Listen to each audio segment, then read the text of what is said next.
Is it up? You're live.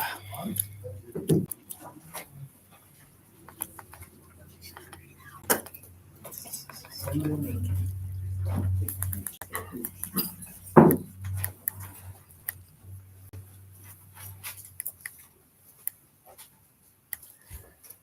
like I'm watching a pot boil, right?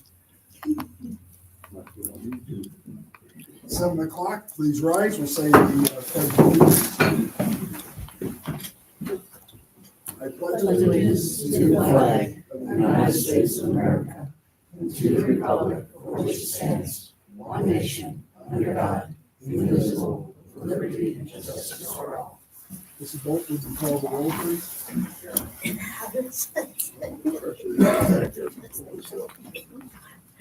Ms. Boyce? Here.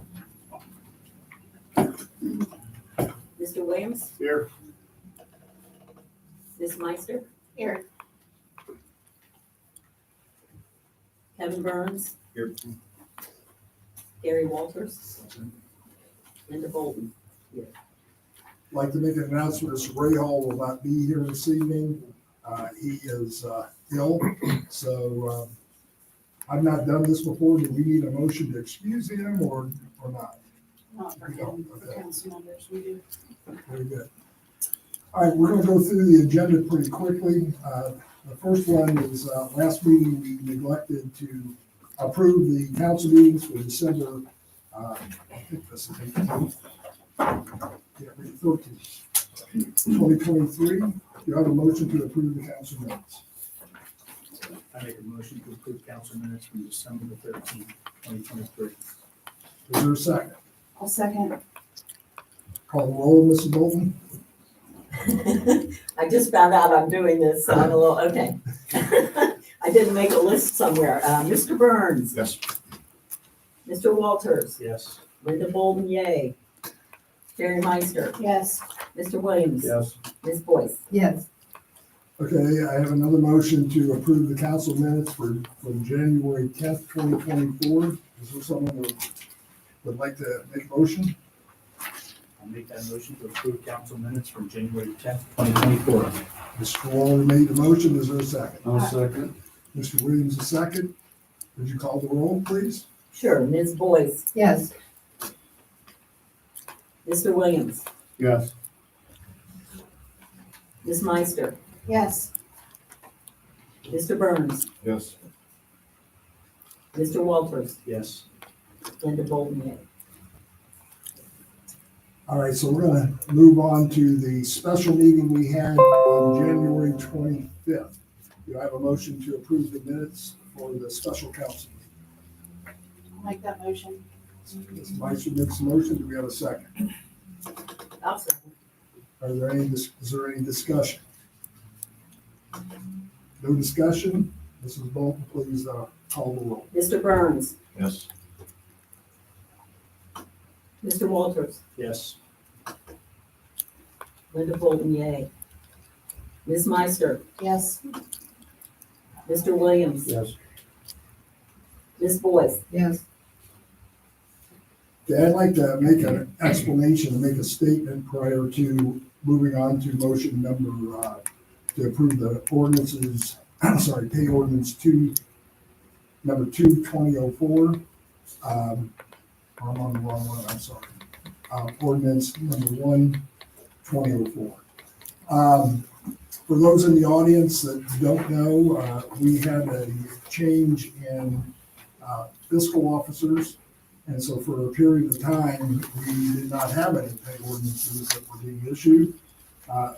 Mrs. Ozer's our new fiscal officer. She will be appearing here at some point tonight. She was coaching a basketball game. I think this is like her 30th year of coaching, but she's worked real hard to get everything caught up.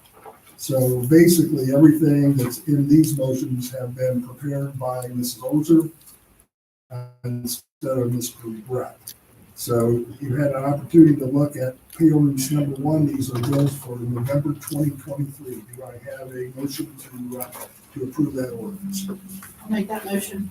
Mrs. Meister makes the motion. Is there a second? I'll second that. Mr. Waller is a second. Is there any discussion? No discussion. Ms. Bolt, please call the roll. All right, Ms. Boyce, Yes. Mr. Williams, Yes. Ms. Meister, Yes. Linda Bolden, yay. Gary Walters, Mr. Walters. I need to be consistent. And Mr. Burns. Yes. Motion passes 6-0. We'll move on to pay ordinance number 2, 2024. This is for December of 2023. That's correct. I'm the right one, right? Yep, Yes. I'm having a hard time reading this. Okay, so once again, these were paid for and prepared by Ms. Moser. Do I have a motion to approve pay ordinance 2-2024? I'll make that motion. Mrs. Meister makes a motion. Is there a second? I'll second. Mrs. Bolton made a second. Is there any discussion? Mrs. Bolton, please call the roll. Mr. Burns, Yes. Mr. Walters, Yes. Ms. Bolden, yay. Ms. Meister, Yes. Mr. Williams, Yes. Ms. Boyce. Yes. Motion passes 6-0. Now I have a motion to approve pay ordinance 3/2024. It's to pay the January bills of January 2024. Do I have a motion? I'll make that motion. Is there a second? I'll second. Motion is made by Judith A. Boyce and seconded by That was No. Mr. Martin. Ms. Meister. Made Ms. the Meister motion. made it? I'm Yeah. sorry, Ms. Meister made it. I've got it here, Chuck. Got it. So the motion was made by Mr. Meister and seconded by, I lost my train of thought. I'm sorry. Seconded by Ms. Bolden, Okay, and we're ready for the roll is call. there any discussion? I have one. No quick discussion? I have a question, maybe this, I should have brought this up earlier, being new here. So as council approves these ordinances, have these been paid previously, or are they being in the queue to be paid now? that They're we already, approve? she's already paid. So they've already been paid. When we had 2 council meetings a month, I used to send them out the very next day. But when you're only meeting once a month, you can't hold the bills. So, That's just what I want to make sure. Are there any further questions? Ms. Boyce, Bolton, call the roll. Yes. Mr. Williams, Yes. Ms. Meister, Yes. Ms. Bolden, yay. Mr. Walters, Yes. Mr. Burns. Yes. Okay, I'd like, the next motion is to approve resolution number 1, 2024, designated February 2024 Black History Month. Just a couple comments about that. That probably should have been done in January. January is an extreme early January. At the 10th meeting, very busy time, new council coming in. We have no clerk. We had a lot of things missing here, so I apologize. The actual motion, I'm going to try to read it as best I can with no notes, so pardon me.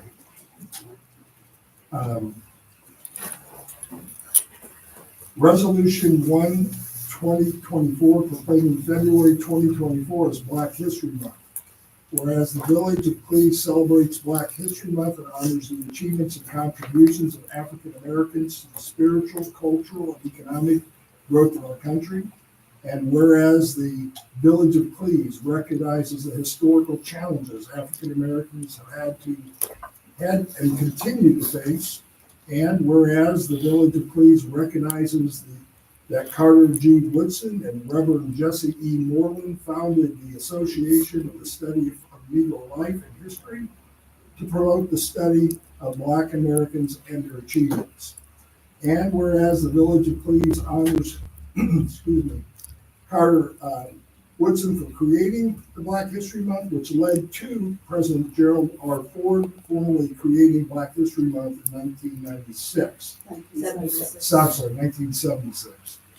Whereas the Village of Cleves formally announces Black History Month theme for 2024 is African Americans and the Arts, the study of Black Americans' impact in visual arts, music, and literature.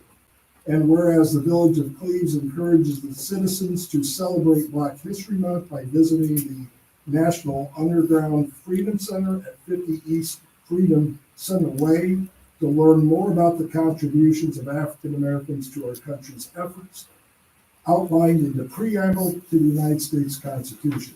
Therefore, by the passage of resolution number 124, Village of Cleves formally proclaims the celebration of Black History Month during the month of February 2024. Do I have a motion to approve this resolution?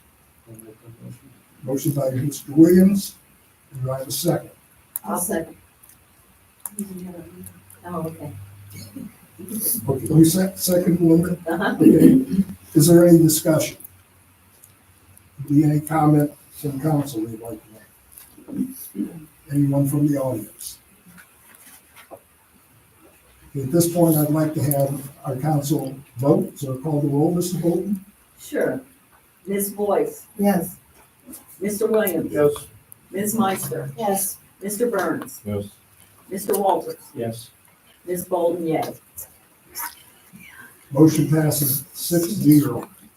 Now it's my honor to introduce to you our guest for this evening, the Honorable Denise Driehaus, Hamilton County Commissioner, and she's going to talk about Women's History Month. And I believe you have some guests coming up with you at some point. I do. Alex McDonald is going to come join me.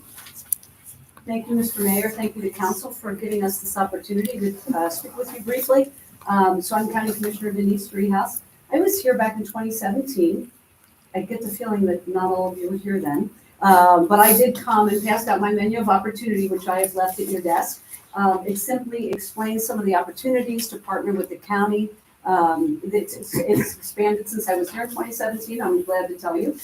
So a few more opportunities on that list than there were before. And then all of our contact information for all the 3 county commissioners is on the back. So if you have any questions or have any comments about anything, please feel free to reach out. We are partners with you, and hopefully this is a good example of some of the opportunities that exist there. And also, I wanted to say, because I'm going to visit all 49 jurisdictions throughout the county. I'm about 20 in, so I think you're 21 or so.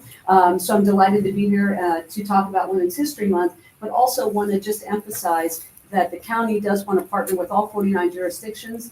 You in Cleves have partnered with us in a number of different ways, primarily through the CDBG dollars for economic development projects, and some of your recycling dollars are coming from the county, from our solid waste district. So thank you for the partnership.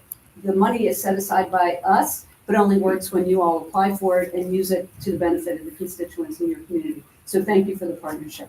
Couple things that are on the horizon that I just want to make you aware of. We have a revitalization grant. This is fairly new. I think it's listed there.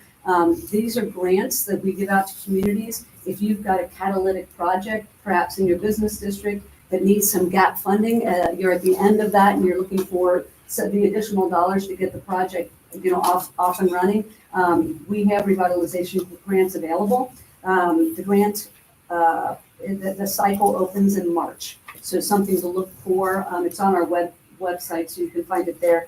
The other one is our small event grant. This is also fairly new. Unfortunately, this one, it's still open, but it closes on the 16th, so in 2 days. So if you have any small events here in Cleves, these are much smaller grants. They're 15,000, something like that. But if you're bringing in entertainment or you need to publicize the event or whatever it is, the grant is meant to bring communities together and promote the good stuff that's happening in Cleves. So you can take advantage of that. I don't know, without a clerk, I don't know if you can turn that around quickly. Is it but likely to be available next year, or is There- this a one-time? They're both available on an annual basis. Oh, okay. So Well, yes, something to absolutely. consider So for keep, next just keep it in mind. Again, the cycles are on the website, so you'll find them there. But the grants, the revitalization grant and the small event grants are, until they're voted to not continue, they will continue.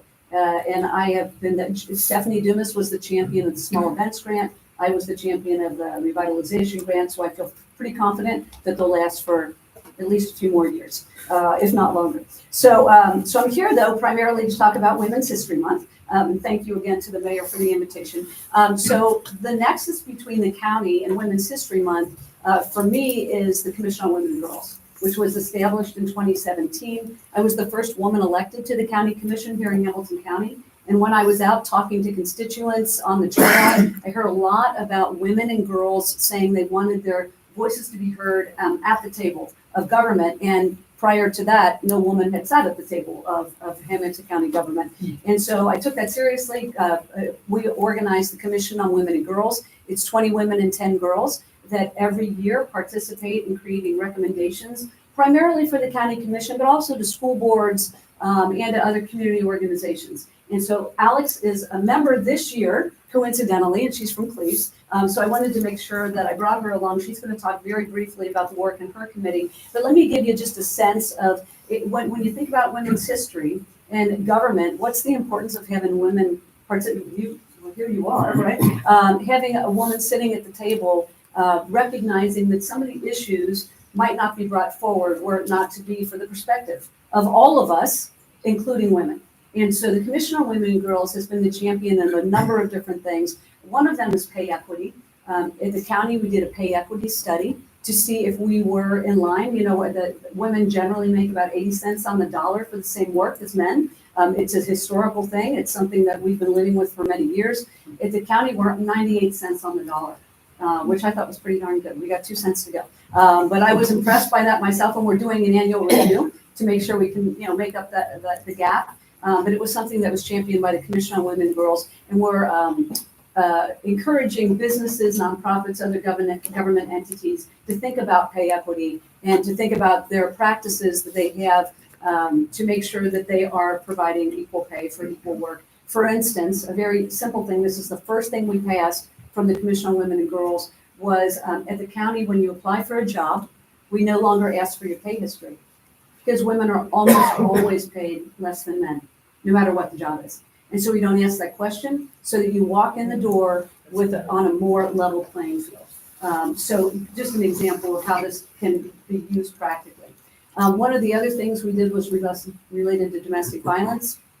We have what are called divert teams out in the community. The city of Cincinnati has had a divert team for a number of years. The county did not have this, and so we've implemented it countywide. And what it does is when a first responder responds to a 911 call, and your first responder's on the scene, and it's a domestic violence situation, they can call Women Helping Women, that's our partner in this, and bring them on scene so that while they are doing their jobs and dealing with the perpetrator or whatever else is going on, the Women Helping Women representative comes in and talks to the woman, talks to the kids, makes sure she's safe, and kind of takes her out of the space so law enforcement can do their jobs in responding to whatever has happened on that scene. So it's good for the community. It's especially good for the women and the families. And so it's something that was initiated through the Commission on Women and Girls. And so as you can see, we deal with all kinds of different issues. I'm really, really proud of the work and delighted that somebody from Cleves is on the board because the girls, when I think about the Commission on Women and Girls, the 10 girls, they're high school students. It gives them an opportunity to do something related to government and kind of participate, but also become leaders in what they represent by way of where they come from. So Alex is going to talk briefly about the one initiative that's coming out of her committee, which is the Social Mobility Committee. But why would I describe it when she's right here? So I'm going to let her talk about it. So we're one of the larger committees on the commission. We have 9 people total. And we're trying to spread awareness of jobs that women don't usually think about when they're thinking about careers that they would like to go into. So we're trying to get transportation to internships, shadowing, things like that, to help people be more aware and get the opportunities like this that they deserve. Yeah, right. So the girls have all these great ideas. We also passed some legislation about free period products in schools. I know the superintendent is here. Okay. But it's really important because some girls don't have access to period products and they miss school, which isn't great. So anyways, just something else that we're working on. So I'm very pleased to be here. I know you've got a proclamation. I'm happy to answer any questions you have related to the county. We are doing a whole bunch of stuff, including the Bengals negotiations. which I understand there was a news report today about this. But we are in the throes of renovating the stadium down there and negotiating a lease that's better for the taxpayers this year. That was negotiated about 20-some years ago, a little bit more. So anyways, there's just a lot of work being done, and I'm delighted to be here representing the county. So with that, Mayor, I'll turn it back over. Yeah, I just want to ask, so if we get your name correct, what is your last name? McDonald. McDonald. And is there anything else you want to tell us as far as your aspirations, your career aspirations, why this was something that really drew you to a leadership role at the school? Well, I've been doing Girl Scouts since I was in about kindergarten, which is how I got introduced to this. And it's been a great learning opportunity, which is part of the reason I joined. Was I was curious and I wanted to learn more about what's going on. What grade are you in? I'm a freshman. Freshman. Is that not impressive, guys? Yeah. Just Well, taking this type of role. I'm a former school administrator, okay? And I want to thank Dr. Alt for being here because he's one busy man. But it's wonderful to see that you are taking that type of role and setting a standard for your classmates.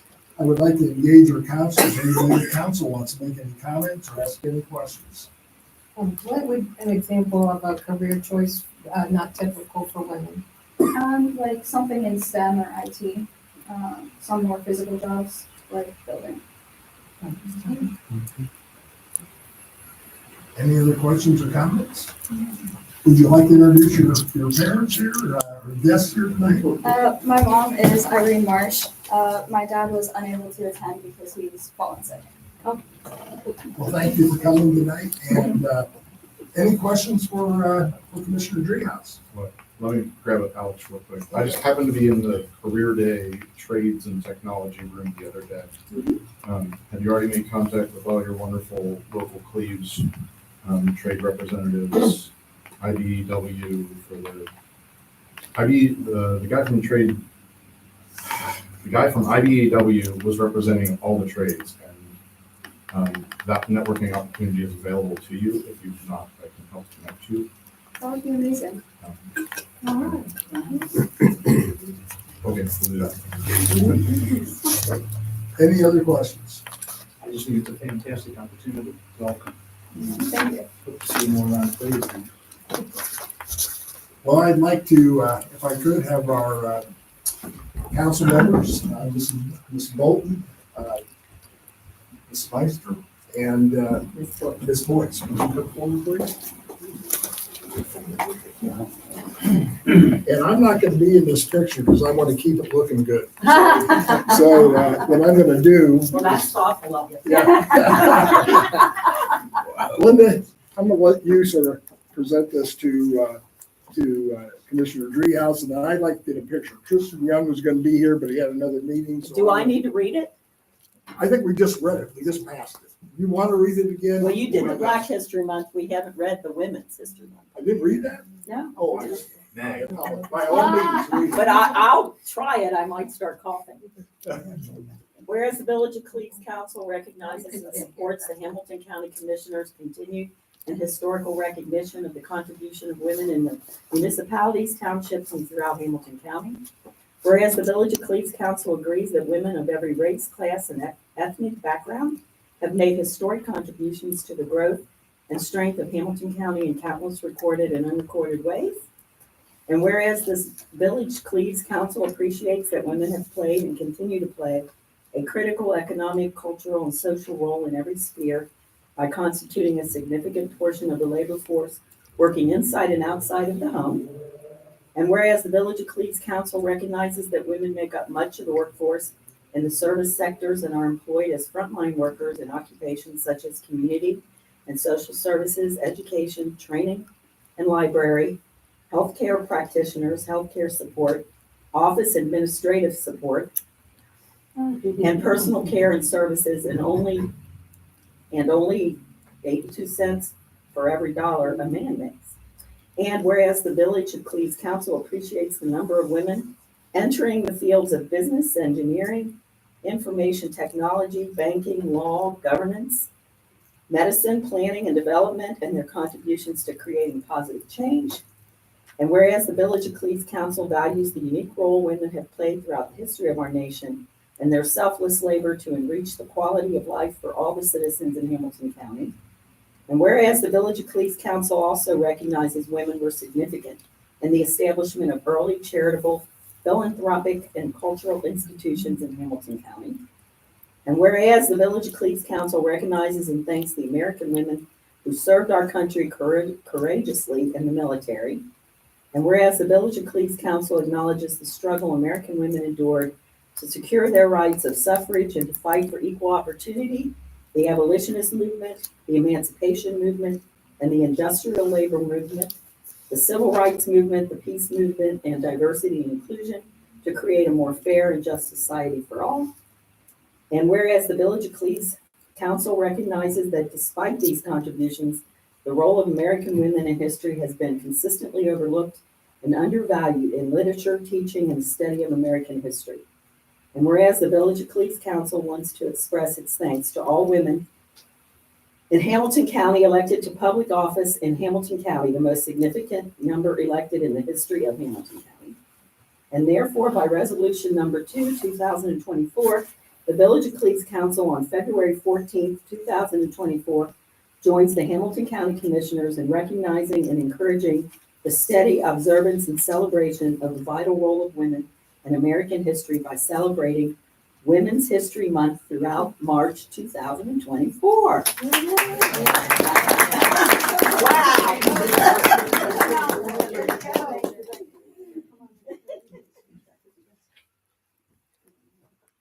Gee, I earned my money tonight. Thank you very much. So, We're gonna vote on this. okay, I'm gonna get it right back. No, you keep that. Oh, all right, Yeah. all right, That's for you. thank you. So I want to say that there are more elected women in Hamilton County than ever in the history of the county, and you all are part of that. So thank you for your service. Appreciate it.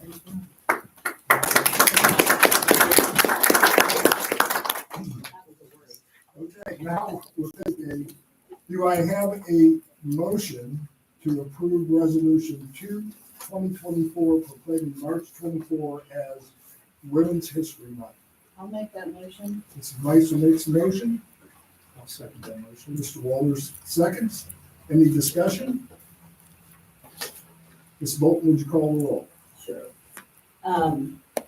Ms. Boyce, Yes. Mr. Williams, Yes. Ms. Meister, Yes. Mr. Burns, Yes. Mr. Walters, Yes. Ms. Bolton, yay. Motion passes 6-0. Congratulations, and thank you so much for coming here tonight. And all I can say to you as a woman leader, or leader of women and citizens of this county, I thank you very much for your service. And also thank you for working with our students here in the 3 Rivers Local School. Thank you very much. Thank you. Dr. Alt, do you want to say anything at this point or not about your student before you start? Well, I have a whole list of Okay. talking about students, but this is kind of summarizes my talk tonight. We have just fabulous students. Our mission statement is step up, student success, talented teachers, efficient operations, positive culture. It starts with students. I think Denise, she's been in our building quite a bit, being intentional about finding our young ladies at Taylor and putting them in positive leadership roles, being a positive role model. You can't ask for anything better than that. Thank you very much. You want to come forward, Dr. Sure. Alt? So I do. When you asked me to come, you try to summarize what's going on so you get a good idea of the things that we've been working on. And I know I make the font a little bit larger so that I can see it, but it's like 6 pages long, so bear with me. And I say that, and I always know that I'm leaving, like as I speak, something good is happening to it, our student body. So successful students, and it starts like in our art department. The Scholastic Art Contest is a national contest. Over 5,000 students put in entries across the nation. We had 31 Taylor students receive awards, including 4 gold and 10 silver. We had a young lady, Emma Mullins, who received the coveted silver keeper to the national portfolio. Along the same lines, Kaylin Schur have a colored pencil artwork titled Cinnamon Rolls. It's on our website. If you've seen it, it'll make you hungry. It's more really well done. It was selected to be displayed in Columbus, February 24th to the 25th, in the House of Representatives exhibit for high school students. We've had middle school students receive SOS Youth Art Exhibit Awards that will be showcased at Oak Hills. This event is an art event of creative expressions for peace and justice, and it's an annual multidisciplinary show at Oak Hills. It's 6 students that received honors for that. And so that's our art department. We believe student success is measured in a wide variety of ways, testing, but also academically, athletically, and to Mr. Bird's question about our career academy, Brian Kessler, our teacher, they've got a really good relationship with IBEW. We actually have kids in the program at Taylor High School that'll get a full year of apprenticeship, paid apprenticeship, and get that out of the way and go right into a trade. So our focus on our career academies at Taylor High School is looking for skilled trade, but also career awareness too, at an early age. Whether you're a girl or a boy, we're really proud of the fact that we do have a lot of girls in that program looking at those types of careers. Brian is a go-getter. I don't know if you know Brian Kastner, but he just received another grant from the Cascade Company. I'm not exactly sure what they manufacture, but $4,000 per package program. When you think about career academies and some of the classes that he offers, is kind of similar to the old industrial technology courses. And he's got a couple courses that are so popular, we have to turn kids away, but it's just like, how do you fix drywall, right? How do you fix your toilet? How do you fix your sink? And the kids love it. He's full of energy. That's a great program. And it exposes them to the various careers that are out there. And we need highly skilled workers. Our DECA program, and again, it's kind of a national program. It's a club activity where the kids participate after school. And it prepares emerging leaders and entrepreneurs for careers in marketing, finance, hospitality, and management at high schools and colleges around the globe. We had 7 students that qualified recently to go to the state. They placed in accounting, principles of hospitality and tourism, finance, principles of business management, and marketing plan and product. And that's authentic learning because you have to develop that plan, you have to work with your teammates, and then you have to present it from a panel, which isn't easy. It's not easy for me, but to be a young adult and have that experience is pretty amazing. Our kids have continually done really well in our DECA club. We have 8 Taylor High School students who recently were awarded the Governor's Merit Scholarship. This is a new scholarship. The intent is to keep some of our finest, brightest academic minds in the state of Ohio. And so they get $5,000 a year for 4 years, so $20,000 to stay in Ohio at a public or private school, whether it's a 4-year or a 2-year school. And we had 8 students that qualified for that merit scholarship. I'm going fast because I got a lot to talk about. You don't have to rush. On the athletic field, swimming, we got a young lady, Corinne Reeskamp. She's a junior, won the 50-meter freestyle, the 100-meter breaststroke at the CHL Swimming Championships a couple Saturdays ago. She's an amazing young lady. She's a junior. Our league is really hard to compete in swimming. And she was the CHL Swimmer of the Year. Several of the boys and girls are competing this weekend in Miami District competition. So we wish her well. Our girls bowling team. I'd be remiss not to talk about our girls bowling team, 14-0 in the CHL, heading into the sectionals, won the CHL title. Phenomenal. I had a chance to watch them bowl against Seton a couple weeks ago. Irene was there. Alex is on the team. Alex is on the team, and they are phenomenal and really fun to watch. And then they have all these chants. I don't know if you've been to high school bowling, maybe you should go. They're really fun. And they got a chant for like every time they roll the ball, picking up strikes and spares. So it's an individual sport, but it's a team sport. And they're 14-0, and they're on a roll. Excuse me, they're on a roll. Girls basketball team won the CHL co-champs first time since 1998-99. And just really proud of them as they head into the sectionals. We have a young lady who's on a girls wrestling team. So girls wrestling is the thing. It's like their 4th year into it. They compete with other teams. We don't have a lot of CHL teams. She's been to the state 2 times. She is a senior. She'll hopefully go again. She's 26-1 with 20 pins. She's an amazing young lady. Amazing young lady. Just signed a full ride scholarship to Campbellville University to wrestle.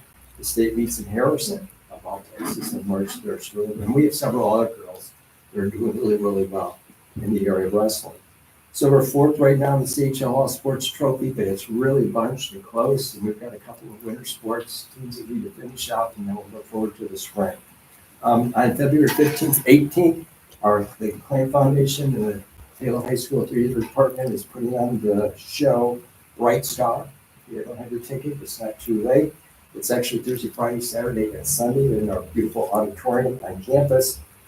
Bright Star is written by Edie Brickle and Steve Martin. Broadway's Bright Star tells a sweeping tale of love, right? It's Valentine's Day.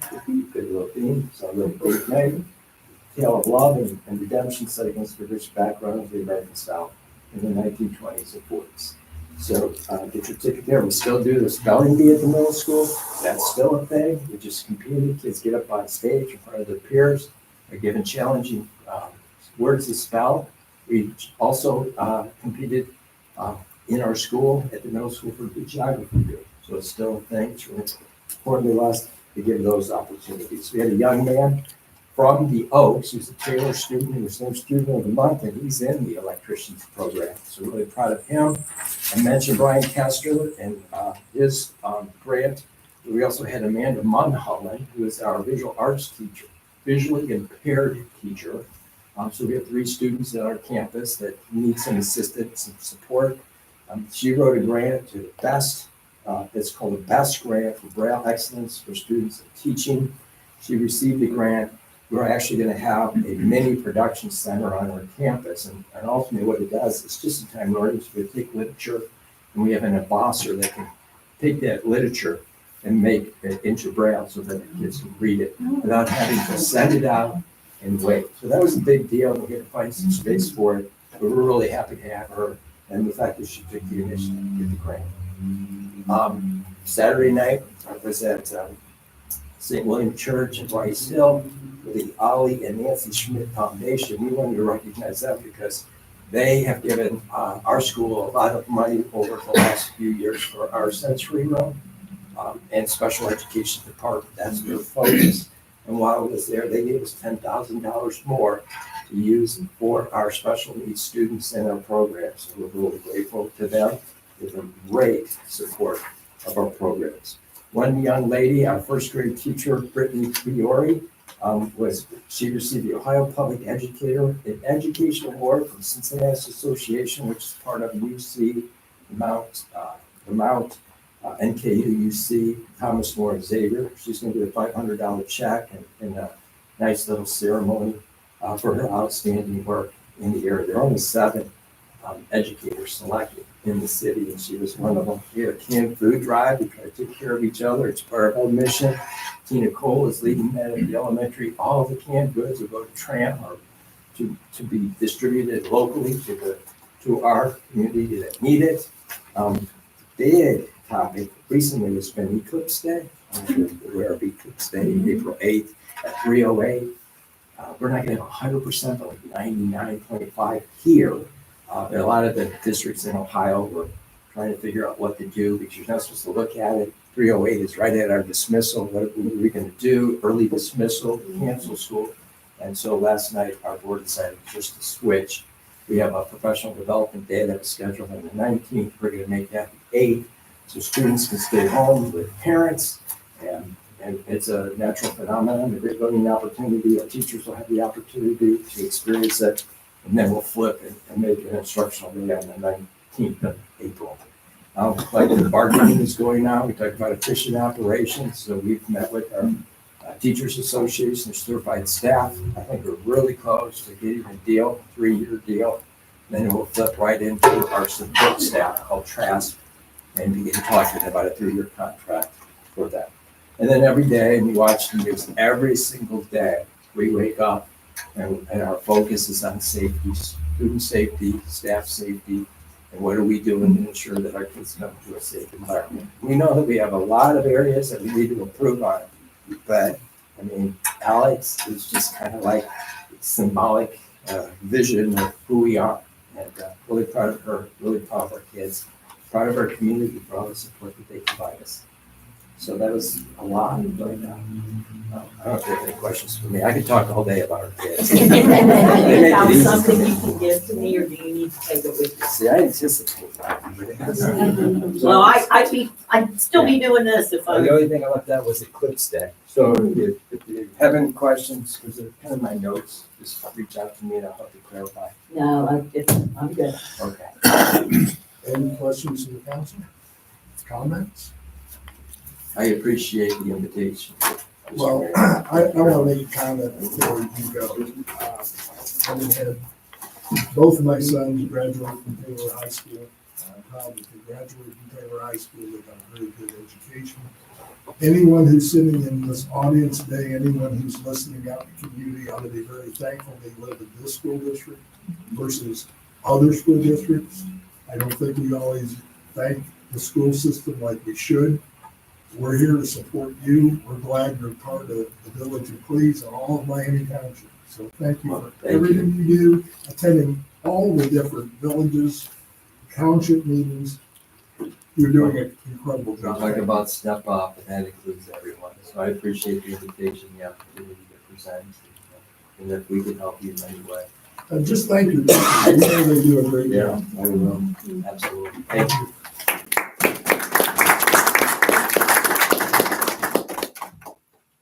Okay, Mr.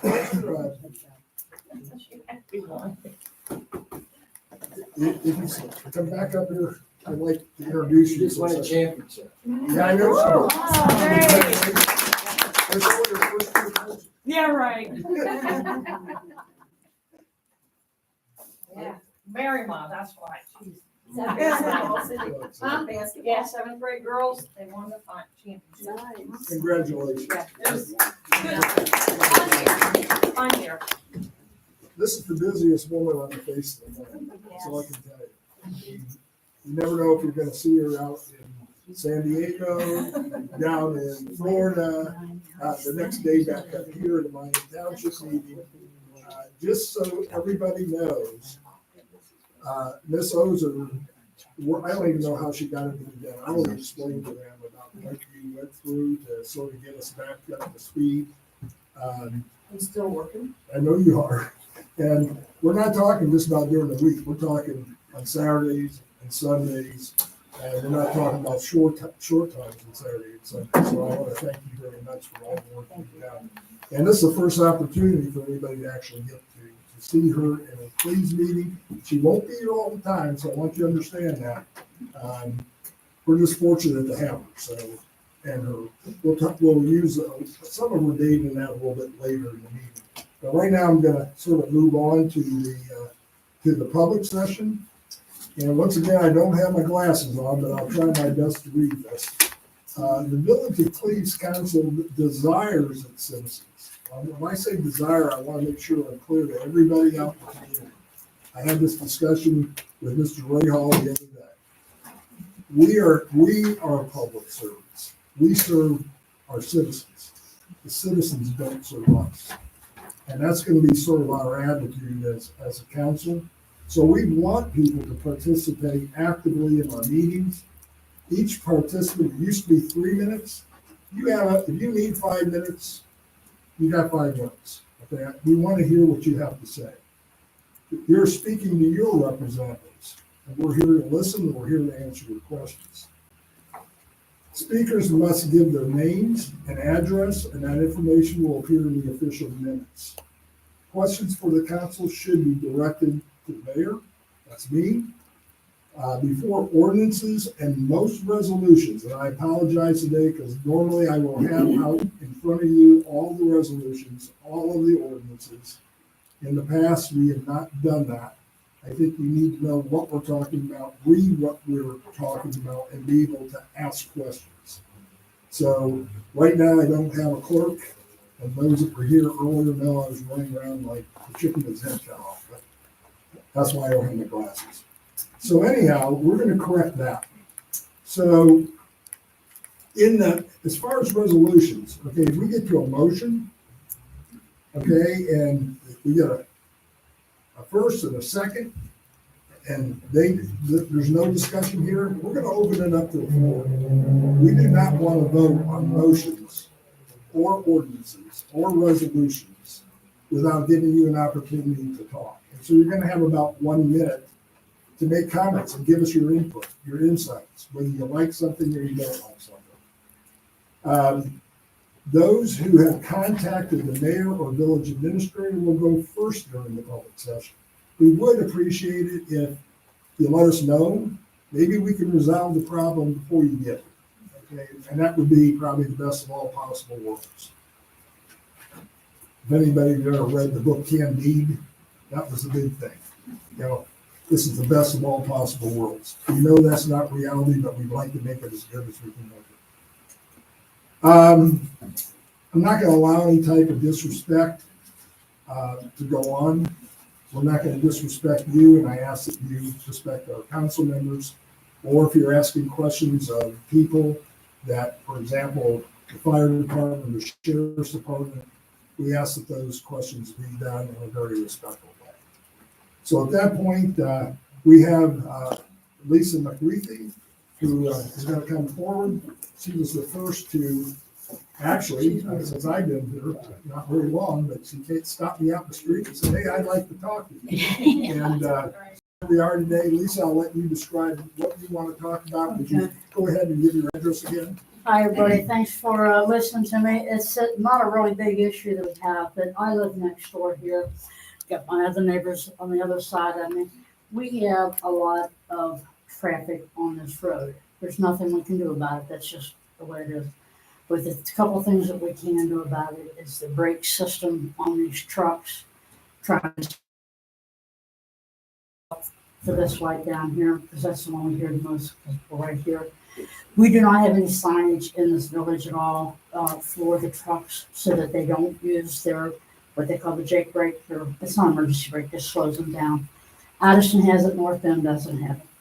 The other thing is that by having that, we're hoping that we can at least eliminate some of the noise. The other issue that I have, I mean, it says I don't want to, I'd like to see the speed limit be to 35, but that's not what the case is. This is an 8/10 of a mile for 3 major stop lights with crosswalks from the town over to residential up here, over to the park down here, and down at Cooper, it's for the school. I don't know who crosses the crosswalks, but it's the idea that we have less than a mile and we have people that go from one stoplight to the next stoplight to try to beat it, to try to get there, try to, so they don't have to stop again. And I just wanted to bring this awareness. I don't really know exactly what to do. I called the state highway patrol or DOT, and they said that it has to start in the area that there's a problem. And I don't see that as such a big problem, but it's something that will help out the community more. The thing that is happening now over at Golf Park, we're expanding over there. It looks great. I mean, the basketball courts, the little gymnasium, and now they got the pickleball court and things. People need to be able to cross from the town over to there. There is a crosswalk there, yes. But we want to make the town more, where people get out and do things and they don't have to get in their cars all the time. And I see people coming down this, Bridgetown Road there and, almost running that light just to get through. I don't know all of what to do, but I'm here to help figure it out. And that's about all I have. Any questions or comments from the council? Anybody want to comment from the public? Yes.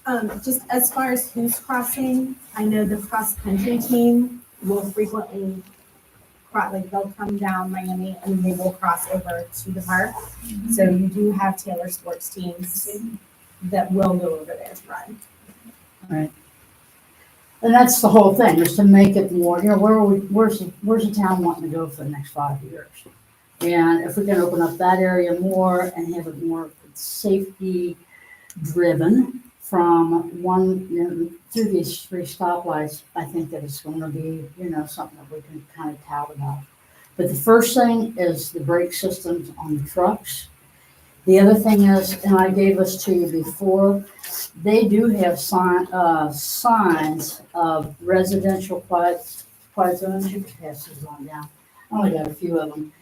That particular one is on US 50 going out of Cincinnati. If we know where the Montgomery Boathouse is, on the right-hand side, and they've done the development a little further up the road. And they have these signs there, so I know that the state can look at this as to where we can maybe see where this is more of a residential area instead of, commercial. I mean, there's no way we can get around it, but I need your help. I'll help you, you help me. I don't know really what to do. This is what they told me to do, so this is why I'm here. Well, I already sent some of this information to Mr. Williams. Right. Our Public Safety Committee will be meeting to discuss this.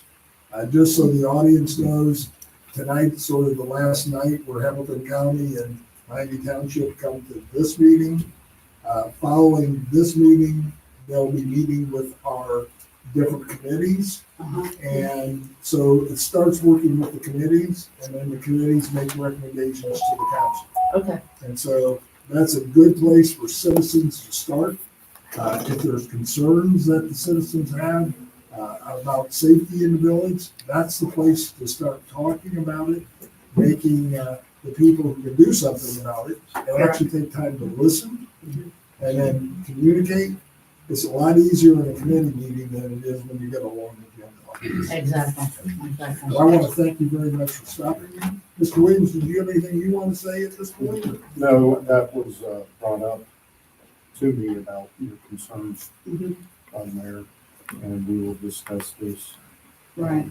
I mean, there's not that much from, Porter Street out to 50 as far as, distance to buffer us.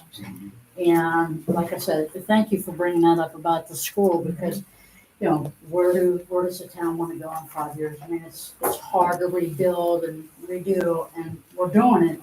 But if that's an added attraction to be able to say things about the safetiness, of that road. And that, like I said, 8/10 of a mile, we got 3 major crosswalks across across the US 50. I mean, that's not like Main Street and 3 crosswalks. Yeah, Gary? I understand there was a traffic study done in 2020 of this stretch.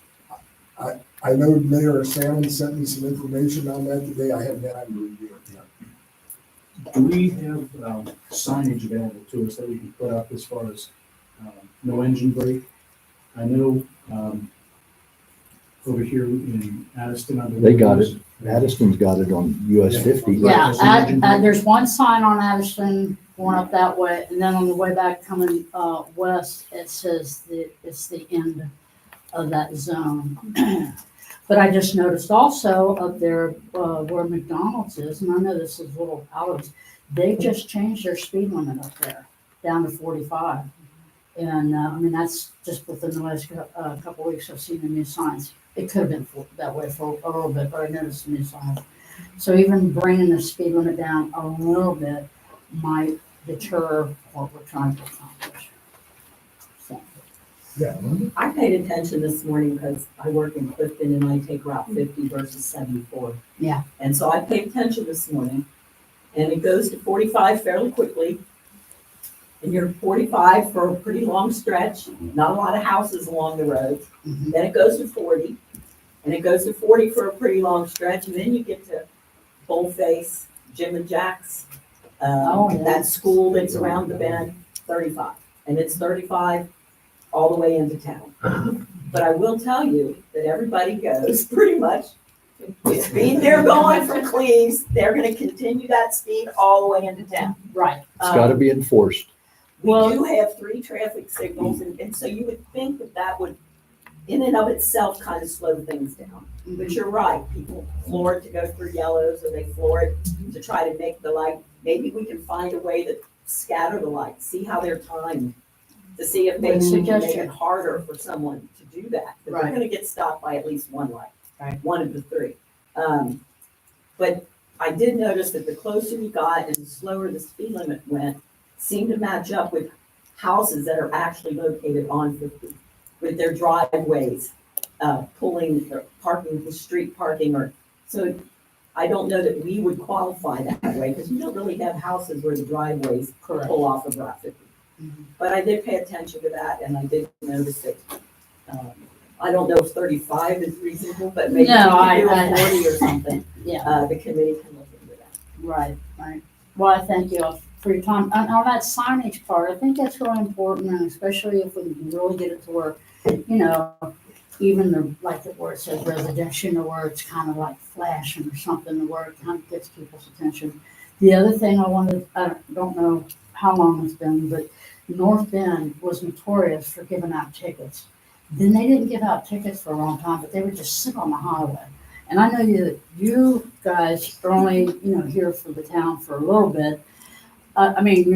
Not to write all these tickets and stuff, but I think the presence of just having the police out there a little bit more, just sitting on the side of the road. I mean, you come around that bend where the bridge is and you see a cop right there on the side of the road. Let me tell you what, everybody's brakes are on, all the way back. Might all cause the way more back. accidents. So, going back to the crosswalks, with our signage, do we, committee have a sign that says crosswalk there? On our signage. Well, we'll have to talk with John about it. I know he knows where the signage and how to get it. I'll talk with him tomorrow, and I'll get back with you on how that would go. Mr. Mayor, the county engineer could be really helpful by way of a traffic study, and especially related to the lights, the synchronization of the lights.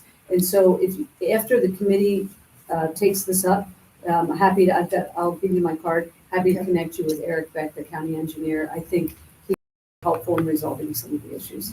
Cool. Is there any grant money to put a walkway under US 50? Like Lawrenceburg? We're in a floodplain, I don't know if we can go under anything. We might be able to go over.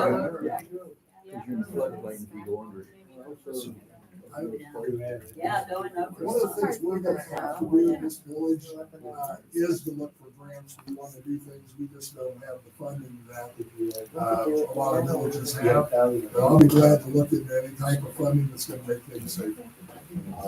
Quick question, the bright green, I haven't drove through Cleves a lot lately, but the last couple months I have, and I noticed the bright green signs that we have at those walks.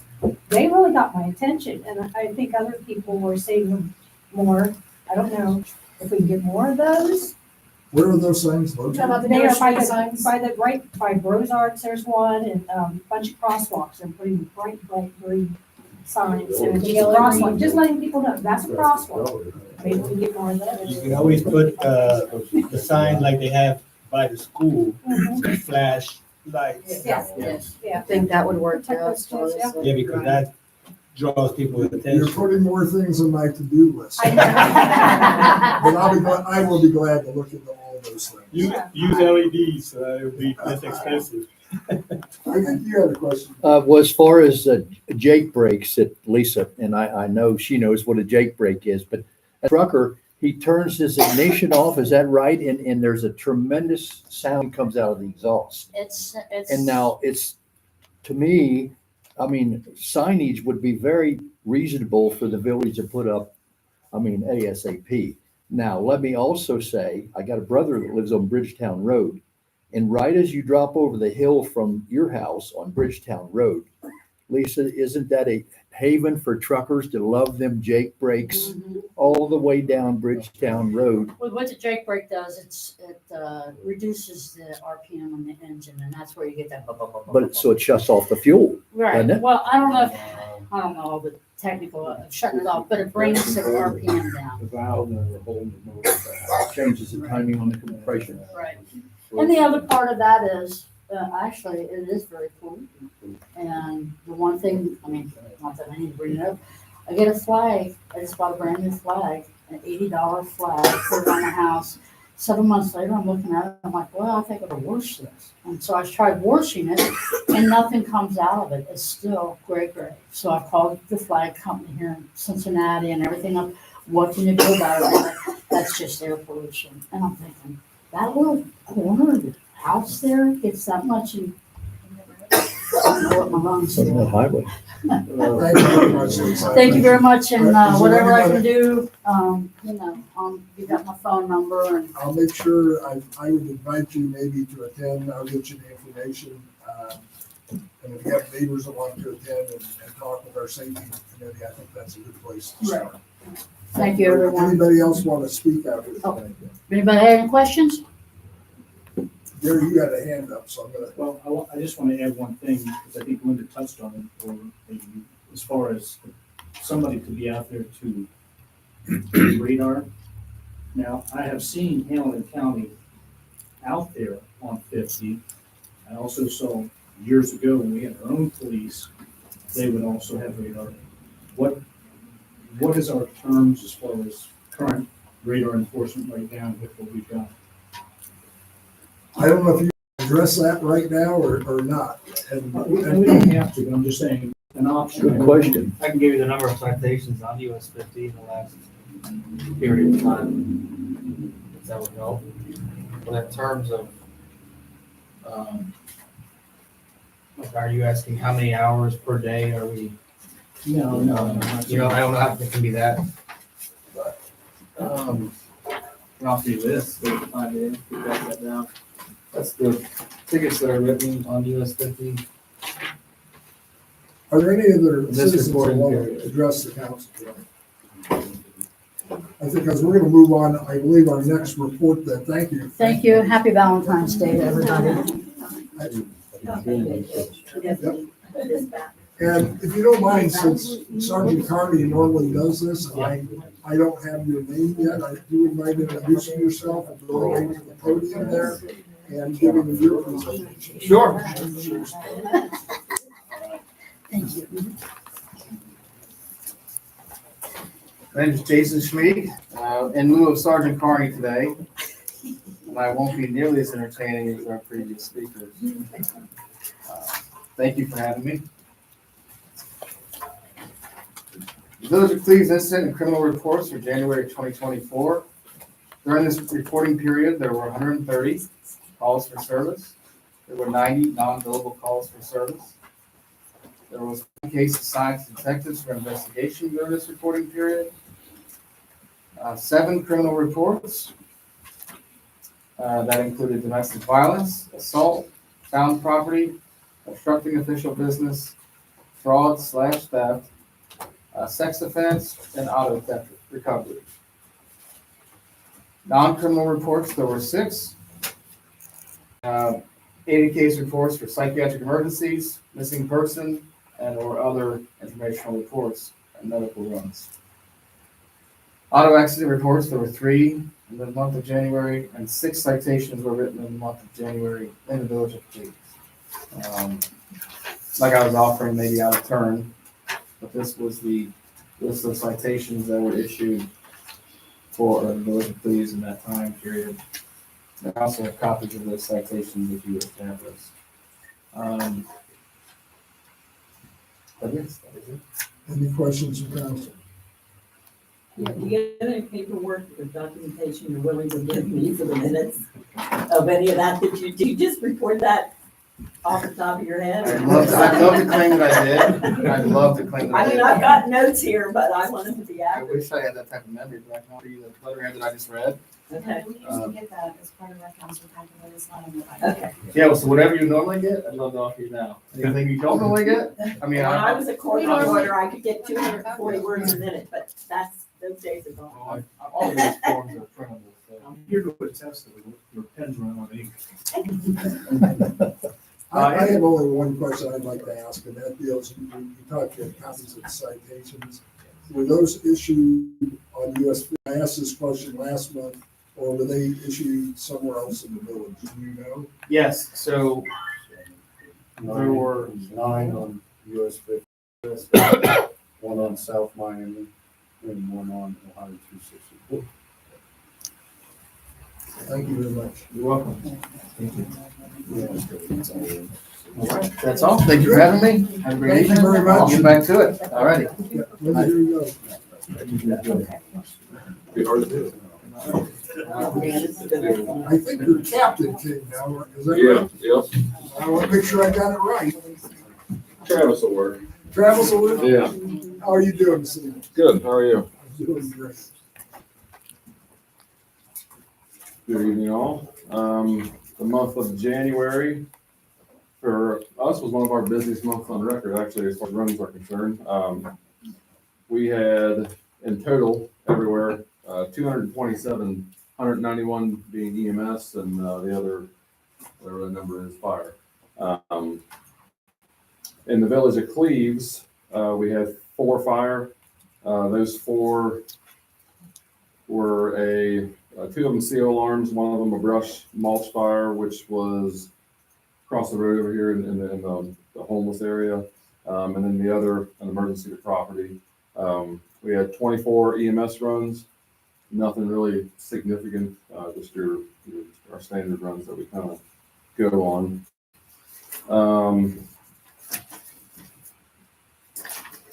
Inspection report, January is kind of an off time for fire inspections and things like that. So our people don't really start going out to do those until March or so. We did have a few permits issued, adoption, we had 4 adoption inspections, 2 Knox box updates, and then a few fire alarm tests that are due. Staffing was normal for the month. We haven't really ran into a whole lot of staffing issues as of lately. But again, it's winter time. Everybody wants to work now. It's the summertime that we usually run into those type of problems. As far as training is concerned, we have started with a new program through Cleveland State University. We can assign our people weekly trainings, monthly trainings, however we want to do it. And they can complete them at the computer, basically watching the video-based training. It's a little easier for us to not have to get the trucks out, things like that in the colder months. So a lot of times we rely on things like that through those months.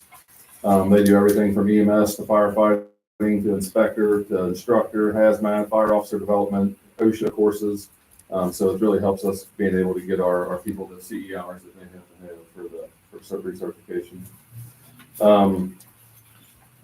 There's a couple things I added on here because my mind goes 100 miles an hour, but things that weren't in here initially. We did promote 2 new lieutenants in January, trying to rebuild our command structure back to where we were before. Dan Hyde and Scott Dunnigan. Scott has been with us for a long time. He does all of our code enforcement stuff, so some may recognize his name. Dan has also been with us for quite some time. So those guys are settling into their new roles. We did a station tour down at Station 69 on January the 25th. And that's about all I had for report wise.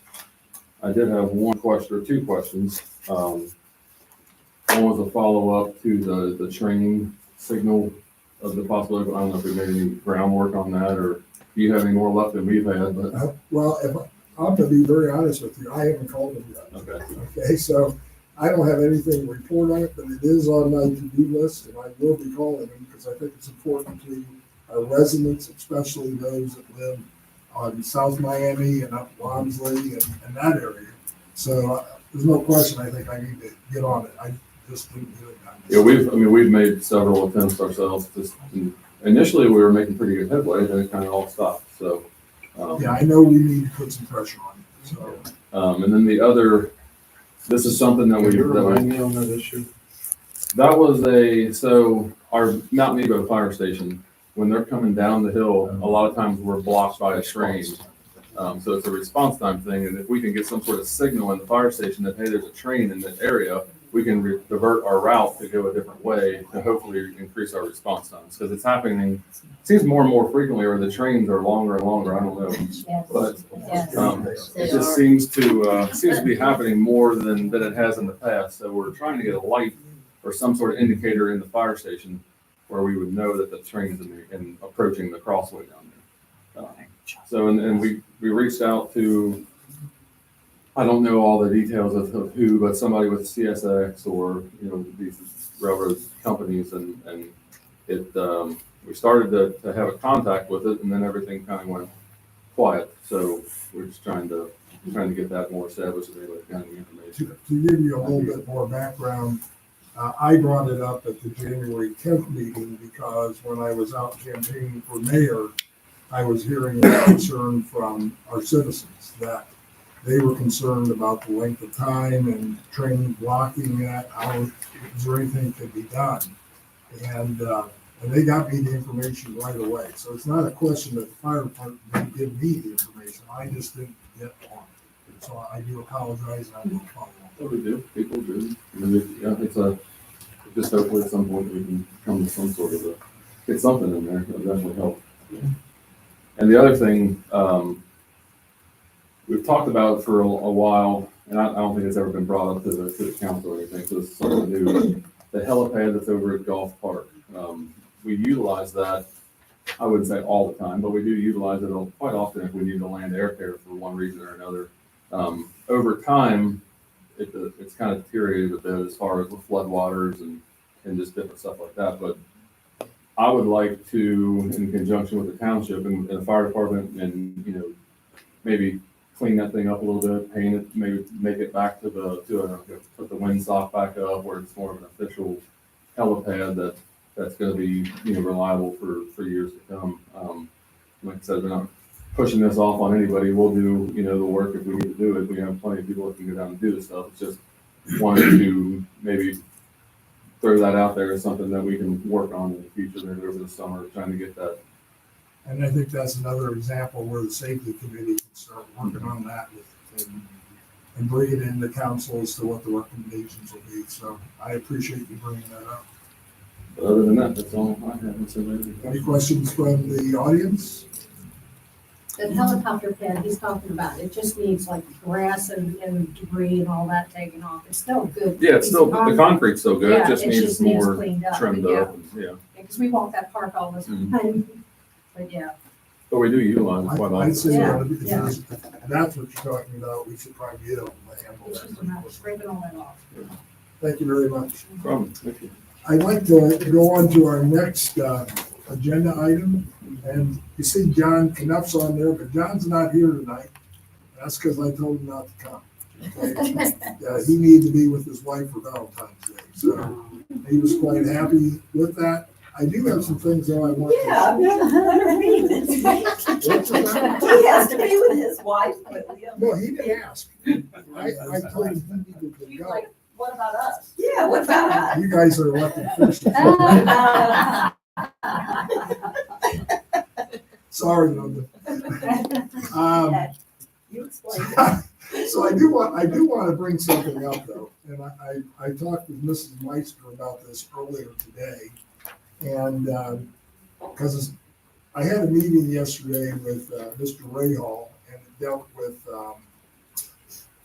our stormwater district and our company that we've hired to sort of, we're not in the stormwater district anymore. So, and I'm going to get the name of this company wrong, but I'm working to try to get an understanding of everything here. Okay, so I think it's called Choice One. They're an engineering company and they specialize in the stormwater. Now we pulled out of the stormwater district in 2014, 2015. Dale, you have 13. more information than that. Do I have that year right? The resolution is 13, but it took a year to take effect. Okay. So we pulled out of that, and there's been issues in our village that we're going to start addressing. Tomorrow I'm going to be meeting here with Mr. Oppenheimer because he has aerial pictures and things that I think are going to be important to see. But Mrs. Meister brought up at the last meeting, what's the status of the grant?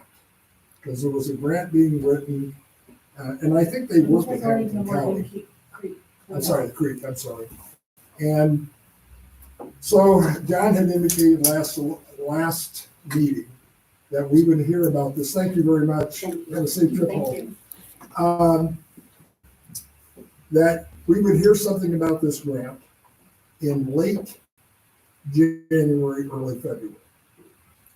That's not why I called. I called the company to talk about what this other issue is, and it's with our detention ponds. But while I was there, I thought, well, I'm going to find out about our grant. And then I heard, well, we never applied for it.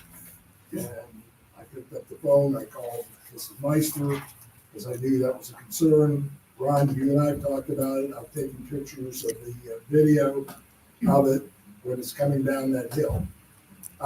It turned out that I think my phone call generated a bunch of email communications, okay? As to, from that company to John, and I'll be glad to pass this around. You can all look at it. This was actually, John did do what he was supposed to do. At the top of the grant page, the information, the email contact was wrong. It was off by one letter. John didn't create that. It was one letter, so they never got it. Later in the application, they have the correct email, that John was going straight off of what the application of the grant was. So they're going to reprocess this, okay? But it's not gonna be here in February. It's not gonna be here probably in March. It may be April. I'll know more tomorrow. Okay, so I'm just gonna pass it. You can hand that over, that you guys can examine that. Also, I met with John this morning out at the park, and we're working already to try to figure out how to address the drainage problem that exists on Danny Graves Field. I'm going to be getting some information. I'll be sending it on to council as soon as I have it, because this is my belief. It's our park. We have a responsibility, even if the baseball team is their kids, right? And they are in our community. And no, those fields are not good enough to be playing the green money in. Not yet. They may never be. So I also met with JMA and talked with them, and they are going to be working up a plan. Mr. Rahal is not here tonight, but you heard Commissioner Driehaus talk about the CBC grants, and both North Bend and Addison received those grants for their parks. Addison just got $200,000. That grant will not be available to this town for 2 years, but you don't wait 2 years to start the planning process. So we're already starting it. And I have a feeling if you give Mr. Burns $200,000 to play with, you're gonna have one heck of a park over there. So I see him smiling. He has a real love for our park. So we're gonna be working on that grant, and I can't promise you we're gonna get it. Addison was denied the first time they applied for it. North Bend, I think, failed the first time they applied for it, so I'm gonna be meeting with both Dan Pillow and Mayor Sanders. I've already met with their project manager for North Bend, and we're trying to figure out their application, what mistakes they've made in the past, how can we avoid those mistakes, what's going to give us the best chance to get those grants. So we're not waiting, we're working on it right now. But that's John's report. There is no water report. There probably will not be a water report in the future, because those of us who have been here know that usually Eric comes in and says we pump 25 million gallons of water and he leaves. I don't know that he needs to be here unless there's a problem that he needs to talk with us, or we have a problem that we need to talk with him. But as it stands right now, this is a long meeting as it is, and I want to make sure we don't have some things on that can be handled in the committees. Can I make a clarification? Sure. Many years ago, before I actually left as village clerk, an official name change was made on Danny Graves Field, and it was officially changed to Harmony Field. Really? And that was in connection with when they got rid of the Harmony Fields Okay. down here at the end of the thing. Yeah. So I don't know when that was. It was before 2015, because I was here and I remember it. Do you remember that, Jerry? I do not remember. Yeah, It I was think called I that remember before that. my son graduated in 2011. It was called Him and what? his friends called it Harmony Field. Yeah, it's been a while. It was Danny Graves originally. There was a big ceremony when, I came in 2012, if I, Yeah. I think that happened before I came. might have been, so yeah, I just wanted to Maybe clarify. we need to get signage out there, because everybody calls it. I think at one time there I've always was. heard it Harmony. I still refer to it occasionally because I was here when it was Danny Graves, but, maybe a new sign would be nice, because I know. Started calling it that. All right, Mr. Burns, you're up the deck here. There you go, Brenda. So we're gonna talk about parks? Yep. Okay, well, I don't think there's a heck of a lot to add to that, but, I'll look through our minutes that I have here. We spent our first meeting getting organized. I introduced, our new and returning members to, the assets that are available on Google Drive right now, them getting access to it, pens, them getting a Gmail account. Any documents that they need in the meantime could be passed around by email. But we didn't get any specifics for that to be required. We spent a good chunk of our meeting talking about what our strategy will be with grants. We discussed the different opportunities already mentioned here, CDBG, CBC, and we re-mentioned the Reds Foundation that we would start work on contacting them or networking to them. Again, we did talk about baseball maintenance as, that group basically, or at least tacitly, agreed with the mayor's appraisal that, taking care of the baseball fields is our responsibility and a decent thing to work toward, but that we'll be mindful of the expenses, while we are scrimping and saving on various things around the village. But I believe we asked John to take a look at that. Yeah, and John met with an engineer from Lawrenceburg to talk about some. I'll have some more information on that for you. Some minutia, the mayor suggested and Mike promised to try to intervene. That our park pass stickers should be serialized for security and accounting purposes. We talked a little bit about the website and getting Parks and Rec content, including events on there when that's available.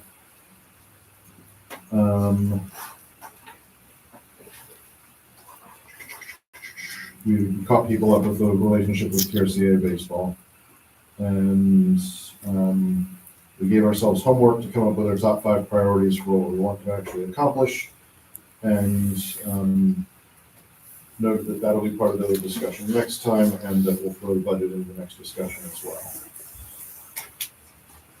Sorry, there was also one other, I think we only mentioned this in passing at the meeting, but Mayor and I and different people around Miami Township attended meetings from from Hamilton County Great Parks, I believe, right? But the Western Shared Path Corridor, who presented to us last year was the Blueways and the bike path.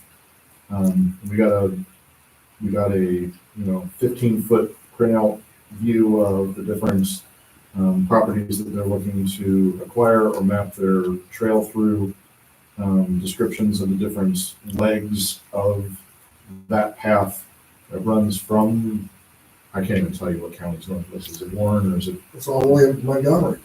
It goes from Montgomery County all the way down through Hamilton, all the way that whole area. If you will. Yeah. So they talked about the different legs along Miami there, and how each one was meant to be independently useful. So there's different communities could serve in there, different parks or different assets to connect. talked about the historical aspects that are kind of rich along that path and how they can be a kind of common thread.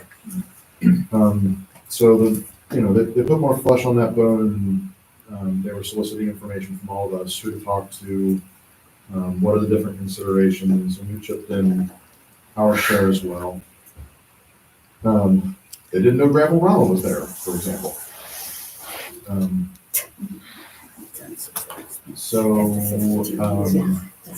That will, important to mention that as part of our development too. So, for example, maybe the crowd is a little rough on the idea of tunneling under 50, but the idea of maybe going over it and with the assets they're putting in place would very much be in line with their approaches, right? So, relevant to our community, there are essentially two directly relevant legs. One is to connect Cleves to Shawnee Lookout Park, and the other is to connect basically to just Cleves Park and the school campus.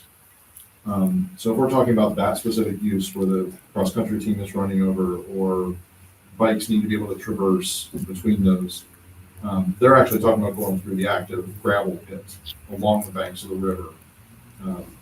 But they are building bridges, one moment, sorry. They are building bridges over certain assets. I don't know if I didn't see any plans for things over roads. I don't see anything like that either. But that doesn't mean that they don't take that into consideration. Yeah, that's something we can definitely feed forward and seems to be somewhat in scope, considering they're also talking about, pedestrian bridges over the river. It's going to be a public safety type deal, Well, we could justify it easily. For the kids. It's down there too. I guess the route would be, but if you want to connect that park with the school, what would you do? Go across 50 down before the bridge and then come over behind Napa, get back in there that way? They don't have specific plans for that, but I imagine, given our local knowledge of it, that it would basically entail using the underpass that goes under 50 at the river that the gravel trucks are using at present. I think once they saw that, they'd be like, yeah, that's the answer. And they're pulling in right by the school, right, Kevin? Yeah. That concrete, Yeah. Yeah, they put a curb cut out yeah, right next to the. okay. Yeah. I see the trucks going down. You thought about Aurora, something? Thought about going back on that? I thought that's Aurora. I don't know, but they got their name all on my semen on Yeah, it. who's right next to the school? I've never been able to record don't that think it's particular Aurora. knowledge. So whoever owns our property, they have mining rights, and it's, Yeah, it's Aurora. They bought all those lakes back there, it's not lakes, but I didn't think it was a work, like, it's, but I know Joe. That's will what pay, big but trucks that doesn't do, involve right? those. Yeah, I'd be guessing. It's quite a project if you take a look, and this is not happening overnight. We're gonna be serving on this advisory committee. There's gonna be other meetings where there's gonna be updates. Years ago, you could drive back there, go up underneath the bridges and stuff like that, and get back to the top of it. But they are interested, as Kevin said, in people that are in this community that want to share their input and that. So it's one of the things we're gonna have to be, looking at and working on. Hopefully, some of those things are gonna be designed to bring foot traffic in, bikers into the town. Hopefully that'll be good to generate some business for our restaurants and for your bar and other things. So, but yeah, it's a good program, and I think from the standpoint of the village, I think anything that's gonna bring people here, especially during the summer months, the school didn't talk about this tonight, but the Miami Township trustees are building a big amphitheater. It's gonna be a shared use thing with the school. That's gonna bring in summer concerts into that area. You're gonna be getting more people in here. We need to be ready for it and make Cleves as attractive a place as it can be, not only to invest in, but to live here. So I think the work he has done in the parks is very commendable, and stay tuned. I think we'll have a lot of good things coming up. You were gonna No, comment though. I'm okay. Okay. Thank you. I hate it when I interrupt people. I know, I interrupted you. You're on and, women's you know. You know, Any other things, Kevin, you want to talk, any questions from council?